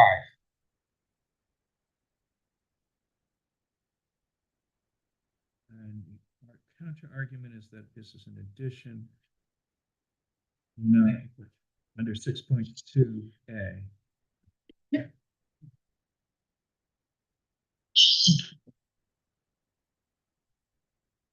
Does not alter an existing structure. It could be constructive. I think the key is incidental to the permitted use, right? Correct. That's the way we read it. Right, no, I'm just looking to see if, because that's incidental. However, there are other triggers in here than just its use. And I'm just making sure we're not tolling any of those. Now, it's already paved, correct? Yes. So the drainage off the roof and the drainage off the paved area are not very. There's no change in drainage, use. You already have a large bitumen area for parking and driveway, which you're not changing. Correct. And the traffic already goes to that building area. And you're not putting any lights on. That's what we're reading in the application. Is that correct? You're not putting any lights on it? No, Not even no, motion detector? no motion detectors, There's no signage? no signage. It's probably gonna be two garage, he hasn't figured it out yet. They haven't designed the building yet. He figures 2 garage doors and a man door. He's got 3 drawn. But aren't any substantial change in it's using the same employees and the character of use is the same. And you're not planning on removing or excavating any earth. So the one thing I do have, go ahead. Other than the foundation for the building. Right, which make, yeah. Change in outside storage and or area of display. I'm Well, gonna, we're taking what's outside storage outside and making outside storage inside. yes, but by definition, there is a change in outside storage. I'm gonna ask, if Hiram, if you have any input on that. Item number F, item F. Just kind of listening actually to why you don't think that it's anything other than an accessory use to the existing use. Why? Because we're not adding to the building. Well, you're adding to the coverage on the lot, right? No, we're taking pavement off and putting building on. You know, so there's no change in coverage. There's no change in use. There's no change in drainage, parking. Yet it's located 500 feet from a residential zone. Oh, you're well inside that. You're well outside the 500 feet from residential zone. So the two things I could see that you could run afoul of are the site and area drainage, but as you point out, it is paved already, and now you're just gonna put an impervious roof over what is already now impervious pavement. Yeah. But the other issue would be the change in outside storage and or area. The neighbor being. No, because it's not a public hearing. Yeah. That's We're your, determining right now. that's your determination. I guess I frame my question. Yeah, no, That's that's, a conversation with the neighbor that the applicant has had to let them know and have that neighbor voice any concern. there's no, the neighbors on one side are the old Pleasant View garage, and the neighbor on the other side is that Ladder Creek? I think that's Ladder Creek. And the plan it's saying. And then the neighbor behind them, Is a resident. Yes, but they're in the, but they're in the B and I zone. The zone, the B and I zone extends 1,000 feet back. Yeah, it does. Correct. So Mr. Cole can speak to that because he spent the time trying to figure out where the B and I zone was. Well, hopefully later this evening I can show you a map of that. Well, you cannot do that right now because this is a public meeting and all of that needs to have been in our available information prior to this. You can submit it after this because we're not necessarily making. Okay, if as I said, yeah, you can hand it all to all of us now, but it needs to become part of the public record if this is revisited. We cannot use it to make a decision tonight. Just make note, we don't have a definition of incidental in the front. And, I just looked up legal definition of incidental. I don't think, doesn't say anything anybody wouldn't assume anyway, secondary, subordinate, or minor in importance compared to the primary purpose.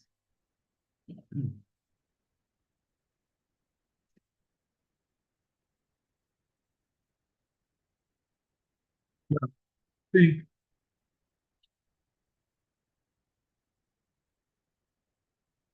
I mean, the one issue I have is now, Hiram, you were making a point about incidental, as I recall.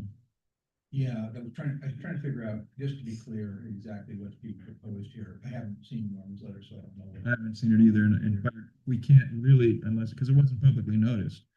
Because other people who might want to rebut it might have come in, and now they can't because we don't have it. Sorry. But Is that the first meeting we're seeing? Yeah. yeah, this is the first meeting we're seeing it, so we do have the ability to put it on until the next time. And I know that slows your work, but Well, that's, there's two conflicting, and I want to make sure that everybody gets heard. Even though it's not a public hearing, Norman has a valid point, I have a valid point. It's up to the commission to make that decision. I can't. all right. So then, question is, do we want this to be a public hearing, or do we want this to be? I think we should probably. It sounds like it might be worth a public hearing. What do you think? You have 65 days to set the hearing. So what I would suggest is that between now and your next meeting, I gather that information for you from whatever Norman wrote to whatever John Paul says, make a recommendation for you. You can set a hearing at your next meeting, or you can hear it, decide it, depending on how. Fair enough. I think that's fair to everybody. My opinion is no. I don't think it warrants a public hearing. I think it's another hardship and expense to the applicant. You're already in a commercial B&I zone where you're just adding to an existing business. Oh, that's fair. So we don't have to make that decision tonight, Colonel. We can hold this over to the next meeting and then get more information and make a decision then. I want to see what the objection is before I make a decision. Can I make it, the problem with that is, if you want to set a public hearing, then we can set it tonight. And I just don't want to have to keep dragging this thing out, because pretty soon it comes March, we want to start breaking ground. And we're still in the, so if you. I am sensitive to that. I'm sensitive to that, but as you point out, that also increases your cost, and that we might not need to do that. Now, of course, you're weighing that cost of a little bit of extra permitting costs, a little bit of extra documentation versus the delay and start time for the project. I get that. And it saves the commission some time, if that's the way you want to go. That's a good point in that, if the commission wanted to set a hearing, you don't cancel it, later on, but if you want to set the hearing date tonight, it would probably be. And then you can bring in Norman's letter. You heard my. Well, he submitted it now. So Yeah, I mean, still here, you can still read it. yeah, but we can't take it into account on this meeting for a No, decision take it- because it wasn't public available. That's what I'm saying. You have an opportunity, you schedule a public hearing, now you can read the letter legally, because it's been entered into as part of the public hearing record. Well, that will be true at the next meeting anyway, because it was entered tonight. Yeah, but you can read it before the meeting, and Right. it may have something. I mean, if you feel that would speed the plow, pardon the expression here, and I think then we can bring up all these concerns that Norm has at the same time. I think renders it moot, if we have the public hearing, right? Well, depends on what happens at the hearing. Well, I gotta be, You can go with. So, My point is, if you want to schedule a public hearing and you want to eliminate all my issues, then you'd have to refile the special permit. And just call it that, do it in one step. If you don't agree to that and call it site plan review and they look at my analysis, they'll end up saying, oh, well, we advertised the wrong hearing. It should have been advertised. So what are you suggesting? Permit. The problem is if I refile, I see them. I lose 30 I days. don't, because Because they can't set a public. So- Yeah. you guys can have this discussion whenever you want. Go ahead. Well, I was just saying, can we arrive at some decision logically by going through the criteria? Try to do If that. you look at 6.2, right, Right. so there's accessory. All right. And then 6.2 says uses requiring site plan approval, and we're in 6, which is business and industrial, right? Site plan approval subject to the standards of section 9, site development plans, requirements and standards shall also be required in addition to a B&I permit if a proposed use will entail physical alterations to the site, including any of the following. 1, construction of a new structure. Okay, this is construction of a new structure, but certainly an accessory. Honestly, the regulations are they're tied and they're a little weak here. They're kind of pointing at each other with real, it's gray here. That's what he was saying, Yeah, because so- To me, it's black and white. It says there's construction of a new structure, which is, and whether it's incidental to the use, it really doesn't matter. But they negate each other, right? Because if I say construction of a new structure, I need a site plan, and right? And then I go over here and I say permitted use, accessory building or structures which are incidental to the permitted use. actually, now that you've read that again, 6.1 talks about permitted uses. It doesn't say what requires a review. 6.2 says if you're doing any of these things, you need a site review if you're constructing a new structure or altering the footprint of an existing one, site drainage, da-da-da. So now I'm moving more towards Bob's interpretation that if you construct a new structure, you need a site plan approval, even if it's an accessory building that is incidental.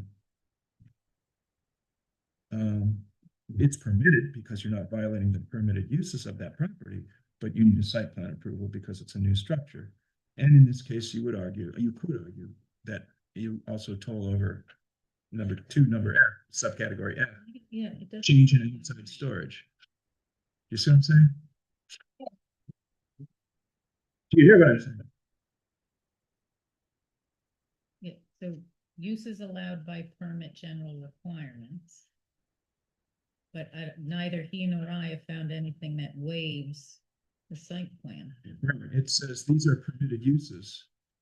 If your permitted use is an accessory building that requires construction of a structure. That, and the difference is site plan, which doesn't require a public hearing, Right. which I submitted, or what did you say, special exception?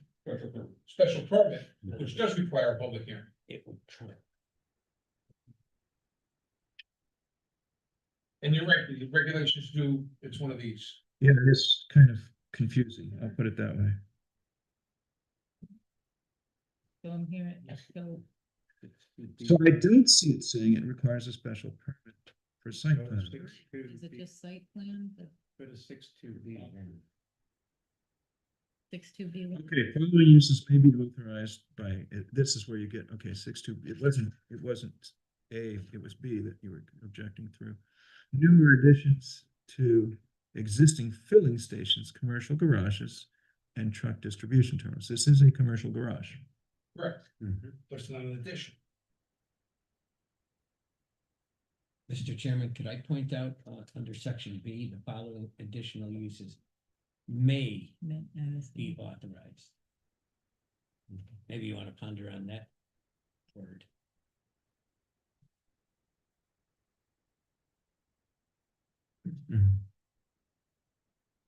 So it doesn't seem the following additional uses may be authorized by issuance, but it doesn't, does it not, it doesn't say require issuance of Right, special right. permit. If you look at, item number one, it's really trying to protect additions to garages around, places of public assembly, school, playgrounds, and residential. They're trying to protect, the surrounding, whereas this we've established is already in B and I zone. There's businesses on either side. The resident is also in B and I zone.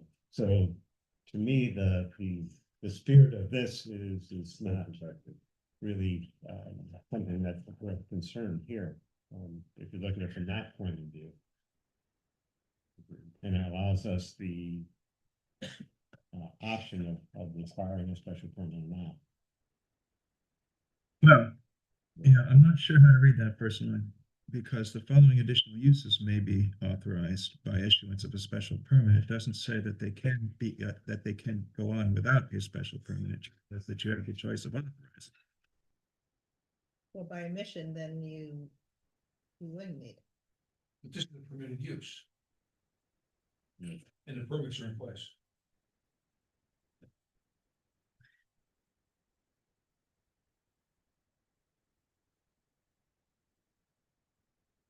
Thought this one was gonna be easier. It is more than 500 feet from a residential zone. The neighbor behind is actually not in a residential zone, even though he's a resident. He's in a B and I zone, so the zone is the issue, not the residence.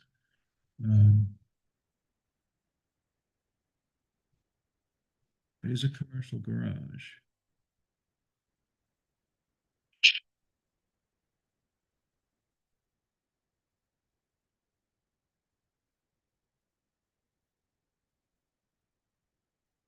Um, 6, 2, and 3. 6, 3.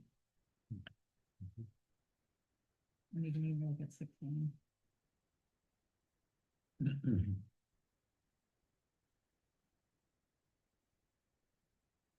This is-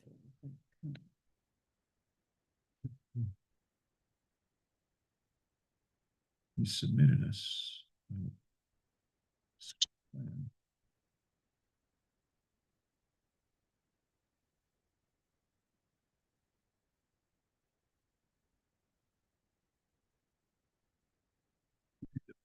I would like to get a clearer interpretation from council on this, if I could, before I go. But if we're gonna hold it over, that, I understand you would just as soon have us hold it over, Raise a valid point. which is that it would be a public hearing for the wrong thing. But I'd have to file a different application. I settle for a hearing. You settle for a hearing? Well, it's not a matter of what's gonna satisfy, I need to satisfy the lawyers and. I just want to be able to make my case. Okay. This needs a staff report, it needs to be thoroughly reviewed. I'm not allowed to talk to the board. So, hold the hearing, I'd be happy. Hiram, what do you think we should do? Finding, I think if Gunpowder submits the application for the hearing, within the next couple of days. And so that it can be properly legally noticed, that's important. That the hearing could be had. I suspect, Yeah, I can do it. That's not, I'm not arguing that. I'm not, I can do it. How many That takes days time, if possible, a little to longer. have it in the newspaper? We have time for the legal notices, yeah. it's 20 days, isn't it? We're at It's 15 and 10. 15 to 10, and the last one, no sooner than 5, exclude. I have a copy here. There's plenty of time. I've done them. I've done administrative hearings.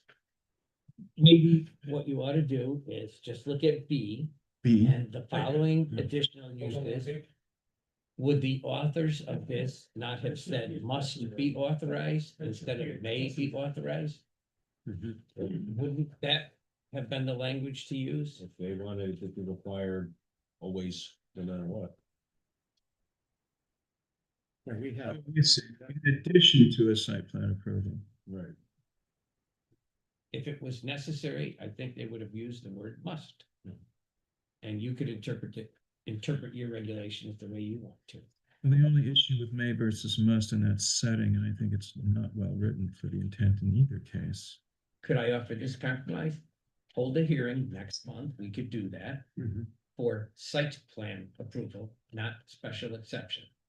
That was what I was originally planning on. We could get the legal notice in, I think that will satisfy all of the parties.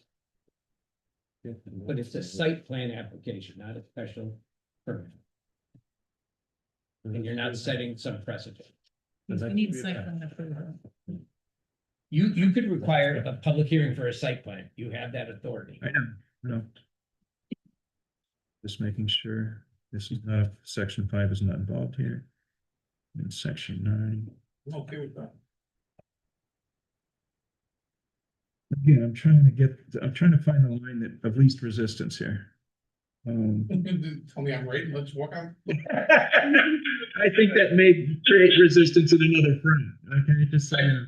Mr. Chairman, I understand, and I agree with everybody that says, A, the regulations are, you know, it's a circular argument.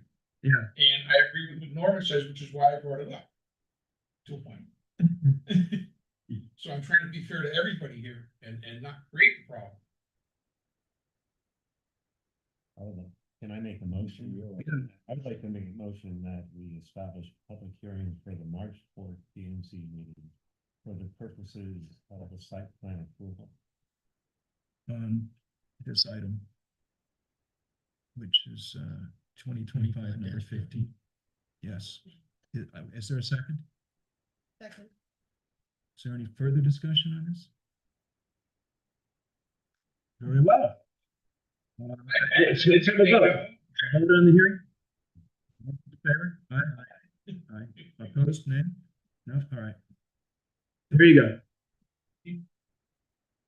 The application is. For site plan. For site plan review, public hearing.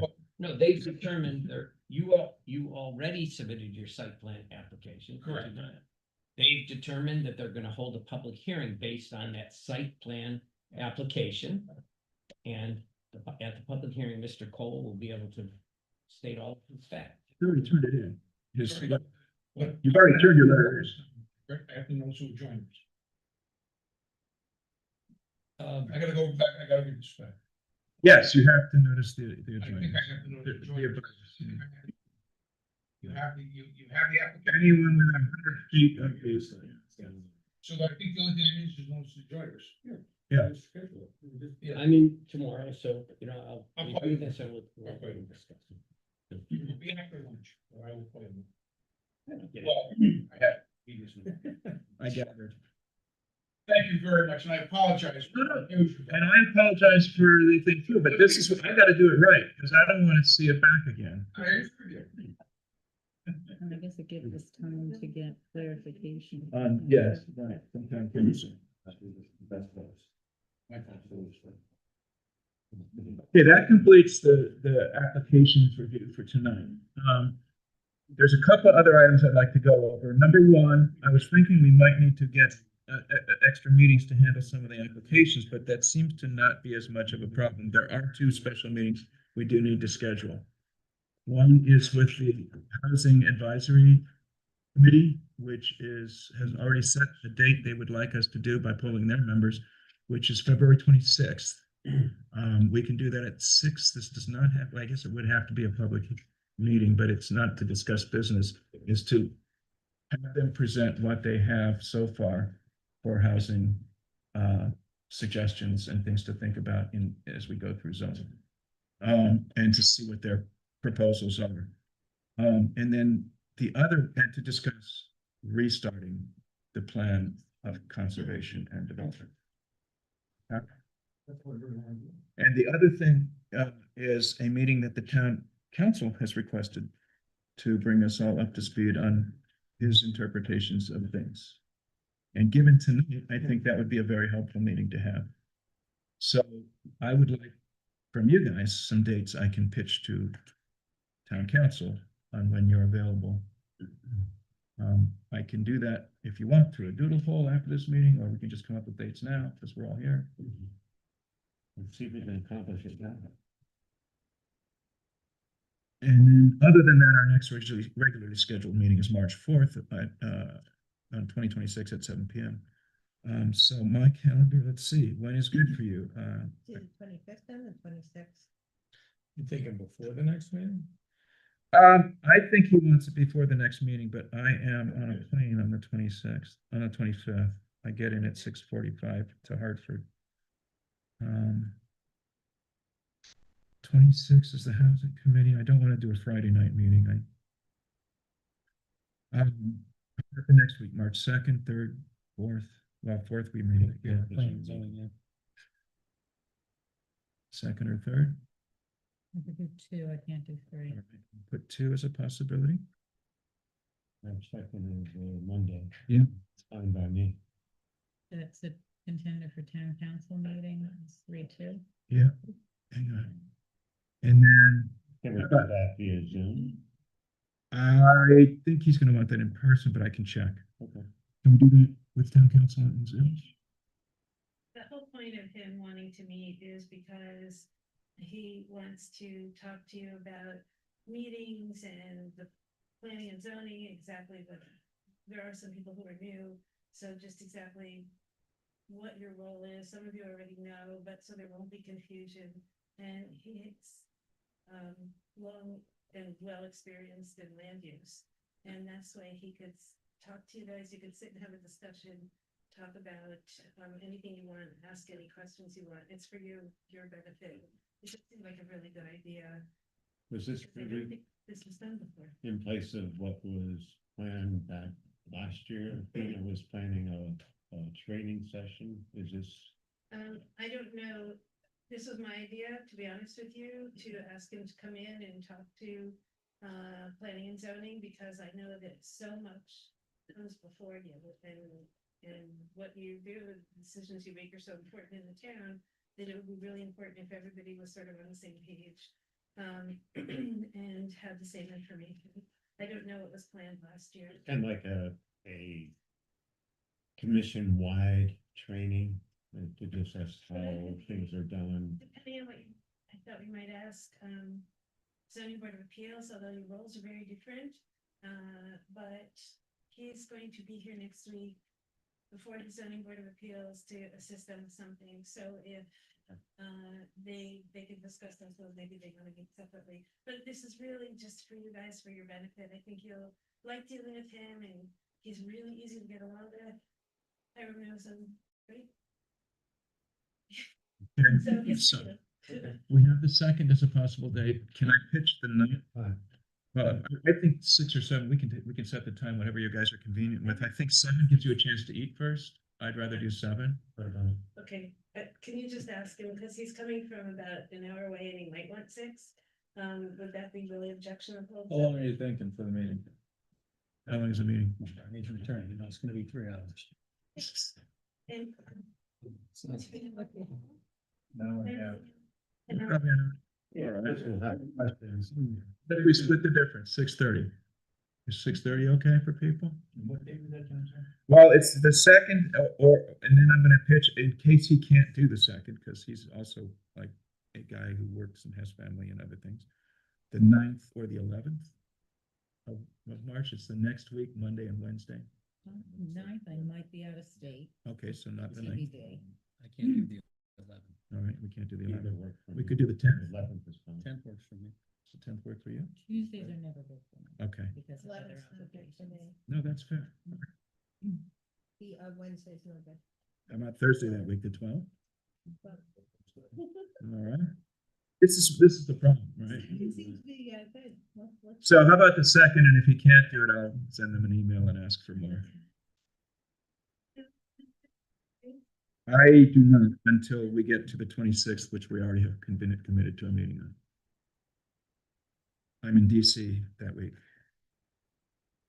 At a meeting I'm obligated to be at. So, How long do you think the other meeting is? You want to do something back to back? that's probably gonna be about an hour. And then he's gotta drive back to wherever his 860 area code is. What? Hartford. Hartford. I think that wherever you're gonna meet, I mean, hopefully it won't be formal, although it may have to be an actual meeting, but, you know, sometimes Board of Finance is meeting here now because of budget meetings, they seem to be here continuously. So if you guys don't mind, we'll find a comfortable place for you, either the selectmen's room or the room down the hall, or someplace where it can be just for you. Paolo's Restaurant. Okay. Yeah, that sounds, it'll make the meeting go much faster. So, no, the only problem is, like if he's not available, we can't do the week before, and it sounds like we can't do the week after. We have a meeting on Wednesday of that week, and I don't want to brutalize these guys with a meeting on Tuesday, and which he can't do Thursday anyway. Tuesday, and he can't do Thursday, and Wednesday that week is taken up with our meeting. That's why I was going to the week after that. We could do the 16th. Yeah, yeah.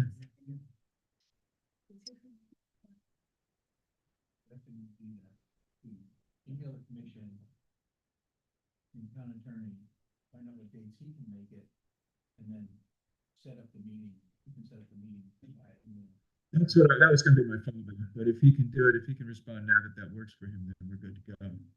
Because we're not discussing business, and it doesn't have to be publicly noticed. Yeah. Right. No, Now, my only concern is, do we have to publicly notice the one with the housing commission? Because we're not talking about business before the committee. no. And I would suggest that if you invite the ZBA yeah, That's fine. yeah. So many. I'm sure Alex will be joined with more people there. So, Don't they wanna have their own meeting and talk about different things? Well, they can, but there are overlapping things which I think would benefit them to hear what you folks go through and vice versa. So just a suggestion, like. yeah, if they really want to do that, they can watch the meetings on Zoom.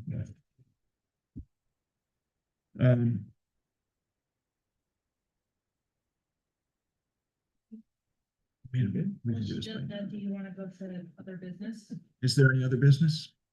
Staff report, Staff report. that's me. Yeah, you know. Sorry. Okay, what, were you at the beginning of the agenda? Just a few minutes, again, to introduce myself. My name's Curtis Bosco. I've been doing this for about 48 years. I started very young, at age 21. I've had a great couple of weeks working with your new first selectman and in the office, but I do want to just apprise you of a few things. As most of you know, training is now a mandate by the state. So I believe Carol wants to go through the town attorney to do that, but it requires 4 hours of training and a certification. Yes, McCann, I'm sorry. 3-2, he said yeah. 6:30. 6:30, March 2nd. Putting it on now. Can you excuse me 1 second, Kurt? In the. This conference room, this is the commission room. The conference room is down there. Yeah. The other. At the top of the stick. Yep.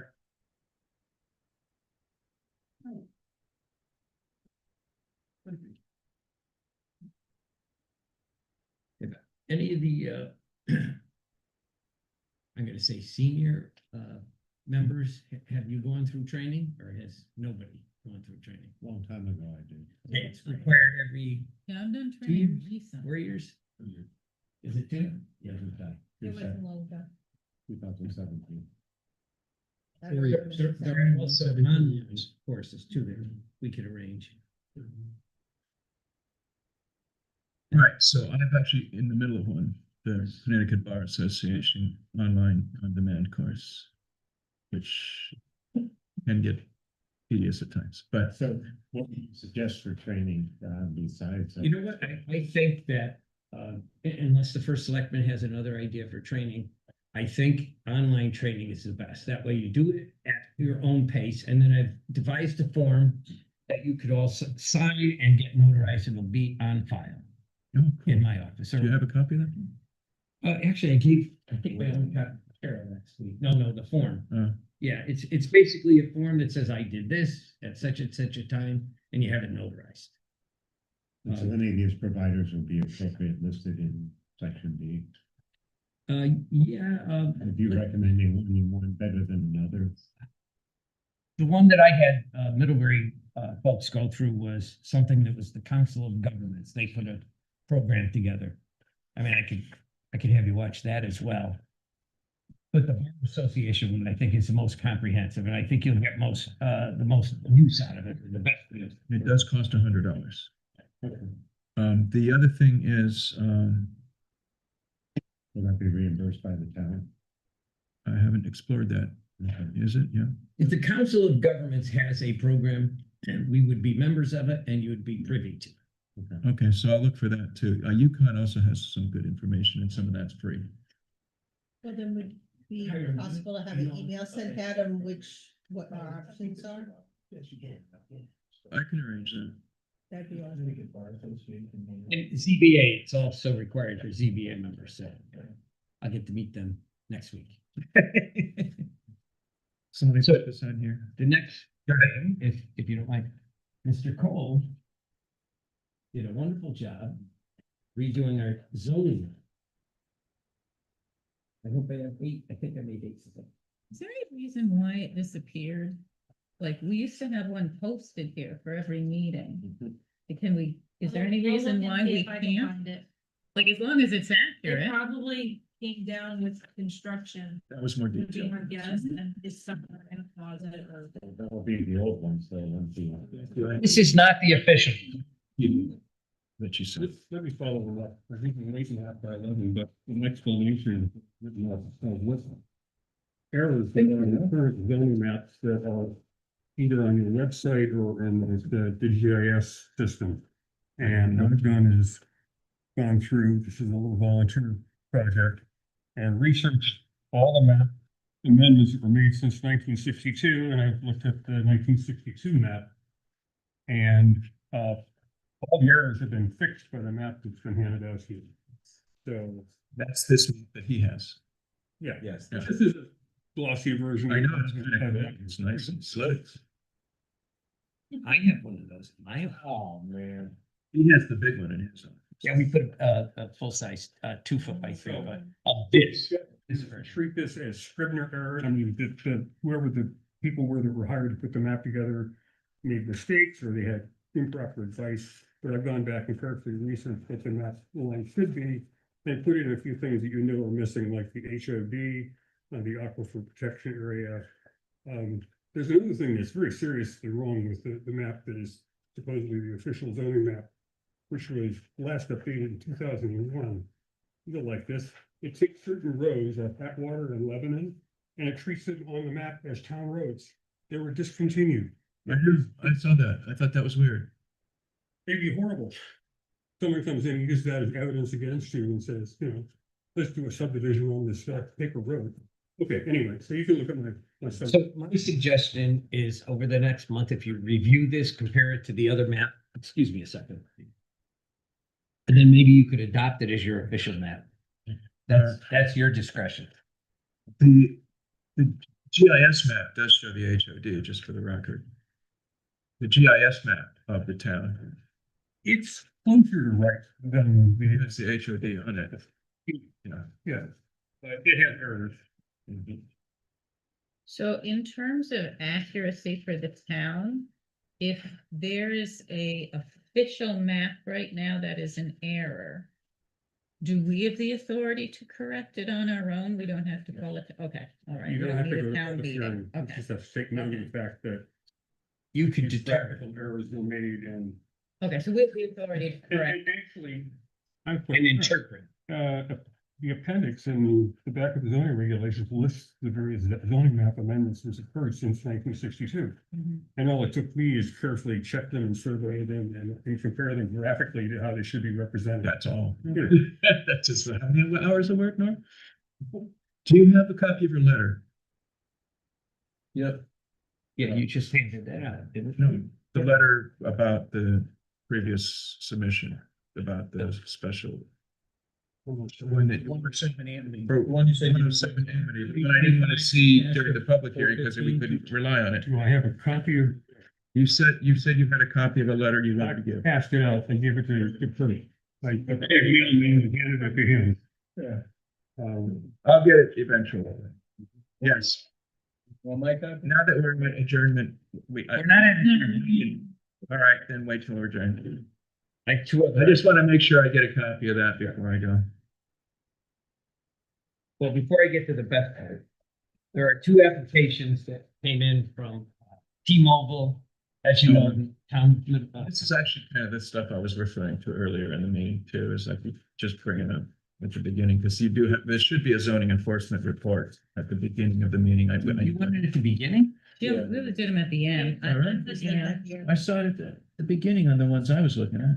It's usually zoning enforcement officers report commission actions at the end, after staff reports, new business, public hearing. Yeah, I like to get you when you have. You can decide before the next meeting, whenever you want. No, I just, the agenda I pulled up, which was from sometime last year, had zoning enforcement on it. Well, sometimes There were some we meetings pull. where it was at the end on the agenda, but they moved it to the beginning because To there was eat up time to time. discuss between public hearing. That was what it was. So it might have been the minutes I was looking at, not the actual agenda. It's not a requirement to have it one place or the other. No, I didn't think so, as long as it gets done. Go ahead. So there is a cell phone tower on town property. I don't know if the town owns the tower itself, but T-Mobile is before the siting council making the application to change some antennas. It's really not an action that you need to take. However, the siting council, under their regulations, they require a referral to the town. And they're also making an application to actually do the work, and I have a check here. So I just want to apprise you of the situation, and this is pretty much something I could do administrative. So Does that have to go to the public at all as well? the public has a chance before the siting council. It's at the level of the state siting council. So it really has, they supersede us. Right. And when it comes to transmission towers and things that It's like the they're, size of the farm. Right, like what I read in the siting council stuff was if they say it, we just go, okay. yeah, or you could say to your staff, just say, okay. But you know what? I prefer to just bring it to you. That's fine. Yeah. Do you need a vote on that or? I'm apprising you of the Thank you. situation. Thank you for apprising us. That would be considered something to do. And the most exciting. Well, I thing that mean, if you're happens switching tonight- out the antenna from like 4G to 5G and now they're going to 6G, there's a lot of, science that is conflicting whether how dangerous that is for you. Again, that's the siting council that gets to make that decision, not us, apparently. But no, but if you're concerned, go to the siting council when they're having these hearings. Because those are available. Volunteers to be on the siting council. It's long. No, but they have public testimony and you can go. You should also be an intervener. Yeah. But that's another form you have to file to be an interviewer. And the last thing, most exciting for me, at tonight's Board of Selectmen meeting, the board unanimously chose Permit Link as our online permitting. Awesome. It'll be Long time. running in 3 weeks. Okay? And 3 weeks, really? yeah, absolutely. Before I even brought the guy in here, I says, you gotta give me a promise, you gotta. Could you explain that? I'm not familiar. Oh, okay, do you know the theory behind online permitting? Okay, online permitting means you don't come to town hall. Okay. You go to a website, the town website, you're directed, there's plenty of ways to get there. And if you want to do a zoning permit, any type, even a subdivision, ZBA application, administrative, one that rises to the level of the commission, it's done online. It's basically filling out a form online. You get to see it.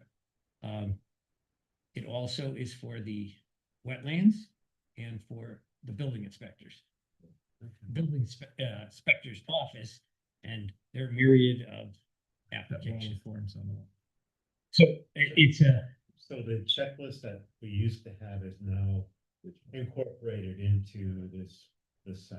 Yeah, you know what? I wish I could show you. It's probably gonna take a half hour. I could show you Middlebury's, but because we use the same company. It's basically an online application. Yeah, every town in the state. And then we get standardized forms come in that are legible because they're not handwritten. But here's the business part. If an application comes in, you folks can look at it prior to a meeting. We don't have to get all that information to you. Unless, you know, at a meeting, you do want paper copies. You want something to look at. I know. Actually, Yeah, the commission may have because it comes already organized, so Mhm. it'd be, yeah, I could pull it down. I suppose I could individually down. We'll continue to prepare packets. Packets. There you go. But you could look ahead also, so you know what. Yeah, Yeah. I can notify you that, oh, the application come in for a subdivision. Guys, guys and gals, why don't you, take a peek at it? And then something that doesn't need, like a shed or something small, I think that. Well, there are administrative approvals that he can basically do, and then he just reports them to us. That's how it used to work. And actually, I don't even have to prepare a report because the, That's also. permit link also prepares financial reports, collects the money. A lot of advantages. And public, here's the nice part of it. The public could look at what's happening. They could punch in an address, have the entire history. Complaints will also be online. And it will show and give a record as to, okay, I go out, make my initial inspection. I type it in that I did it on such and such a date. Maybe I have photographs. Oh, they are on for public view. Oh, that's awesome. Yeah. So when we're up and running, it's going to be a big change. It's going to be a much improvement. So like when we were dealing with that, when you guys were dealing with that 65 Emerald and people were trying to show you pictures on their phones, they could have uploaded that. We could have all had that. It would have been very. Yeah. Do you know what happened tonight when Mr. Garcia said, yeah, or no, his client said, yeah, they lost it. Nothing gets lost because it goes into the cloud in three different locations, and nothing will be lost Going forward. going forward. Yeah, sadly, we can't go back. Yeah. Well, We're gonna try to do. Start putting it in, but. Yeah, no application numbers have been assigned because we haven't had anyone in that office since the beginning of the year. So hopefully we're gonna go back and have Permit Link assign the numbers, the application numbers. So if it's a zoning application, it'll be Z 2026-1 or whatever. Building permits, subdivision, so they'll all have separate numbers, a nice coding system. And the finance department loved it because instead of them having to enter everything manually, they're actually going to have a user base that they could do the report. So Awesome. So you'll be able to generate the report. We still need to receive it here though. yeah, absolutely. Because it's a public. No more paper checks unless someone absolutely insists on not paying the 2% fee or whatever. On big applications, chances are they will use a check, but it's such a savings. People are not having to drive here. So I'm pretty excited about it. You would pay online credit card. And the Yeah. company keeps all the information, Yes, yes. right, and privacy issues and, town liability. It's actually a good point. Yeah. Who's liable if it gets breached? Well, it's publicly available data though. Right? It's all public Yeah. information. Yeah. And it's happening in a lot Well, of the places, data's that Well, at the spammers paper. are stealing emails from those applications. And so what some towns have done is eliminated the email, the personal contact email, so they don't get a message that, oh, by the way, you forgot your $350 application fee, and that gets sent to someplace in, Thailand. So that's the only thing that I've heard about. If you care for that. This particular company, the board of selectmen made it, like I say, made the choice this evening and authorized Carol to sign it.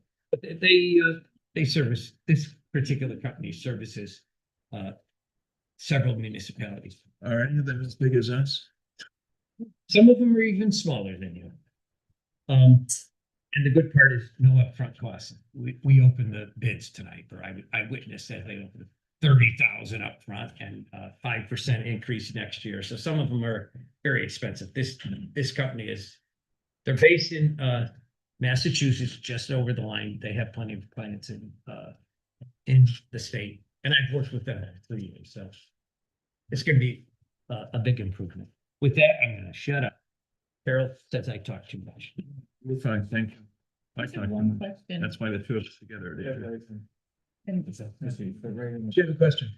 Yeah, 'cause I know you're just starting, but I would just think maybe next meeting, we'll get some updates on some of the items that were open for, we didn't, Complaints? yeah, because like I The know 15 of them. Ann Drive was very active. for I a long visited time. Ann Drive. Mr. Cole actually accompanied me. Oh, no, not Ann Drive. I did that on the way back home. That was the boat storage. Yeah. I was just curious. to- And drive is the big storage, yeah. Listen, the neighbors are a very close community, and the last email I said, have patience. I need to get photographic evidence Mhm. if it goes to the level of the courts, which it may, in this case, it may. So I wanted, it's buried under 2 feet of snow, so I said, just have patience. The neighbors don't have photographic evidence? You know what? I think it's evolved. There was a, Yeah. an Right, it was in the front and There then. was some evolution. Like I say, I need photographic evidence Mhm. that I had firsthand that I take. the photograph. Okay. In fact, those will be uploaded. I asked them, maybe you want to start the complaint all over again. You're not losing time. We still, but we can't do anything really till. Are there any other ones like that? Are there any other outstanding ones? Is that one I had? That's right. Sure, I can't wait to show it. And Hopefully before the next meeting, that'd be great. there's ones Yes, that we are are. totally settled. Well, they said 3 weeks, so let's see if they deliver. They said that they're gonna put the. 32 Old Amity Road, that I thought that kind of got settled when the inspector went through and got a response and it got That corrected. might be close, 74 and Yeah. I'm not quite sure if that. Listen, close. The tree issue, I did visit that property where the, Mr. Emerald Lane? Yeah, Emerald Lake, Emerald City. Yeah, if I was a neighbor, I'd be pretty angry too, so Totally. I intend to, whether or not you require So him the to old shut that one, operation down, I intend to. There It was is, agreement. it's very strange because the people who are directly next to him say they hear no noise. They could And care then the less. people that are farther away say they hear. But it is in a bowl and the people on Bethmore Up uh, above. up above, Certainly, yeah. maybe the sound carries that way. Also, maybe some, what relation are the people directly next to them? Well, yeah, they're close friends. Yes, well. Possibly even related. They're, Right. they're related. He said he wasn't related and he doesn't hear anything either, but he's clearly a close friend. This happened with Latacrete too. It depends on the elevation of your land, the elevation of where the sound is being made. I remember that. 100%, but not to the extent of not hearing anything. Oh, Fire noise or dilution noise, but to the point of what they're saying, oh no, I don't know what you're talking about, but I hear nothing ever. Somebody's lying. yeah, well, that was, I think, what Brian was talking about. That has hearing. Being a lawyer, he realized he can't name names. Cutting it, splitting it and selling it is a commercial operation. Sure, I just need to do it. Yeah. Yeah, clean as it is. Yeah. Motion to adjourn. Yes, we do. We've got to do that. I make a Anyone? motion to adjourn tonight's meeting. I'll second. Second, all right, all those in favor, leave. Pass out those papers. Yes, now I can have those, please. I'm just Pretty anticlimactic. All right. I knew you do.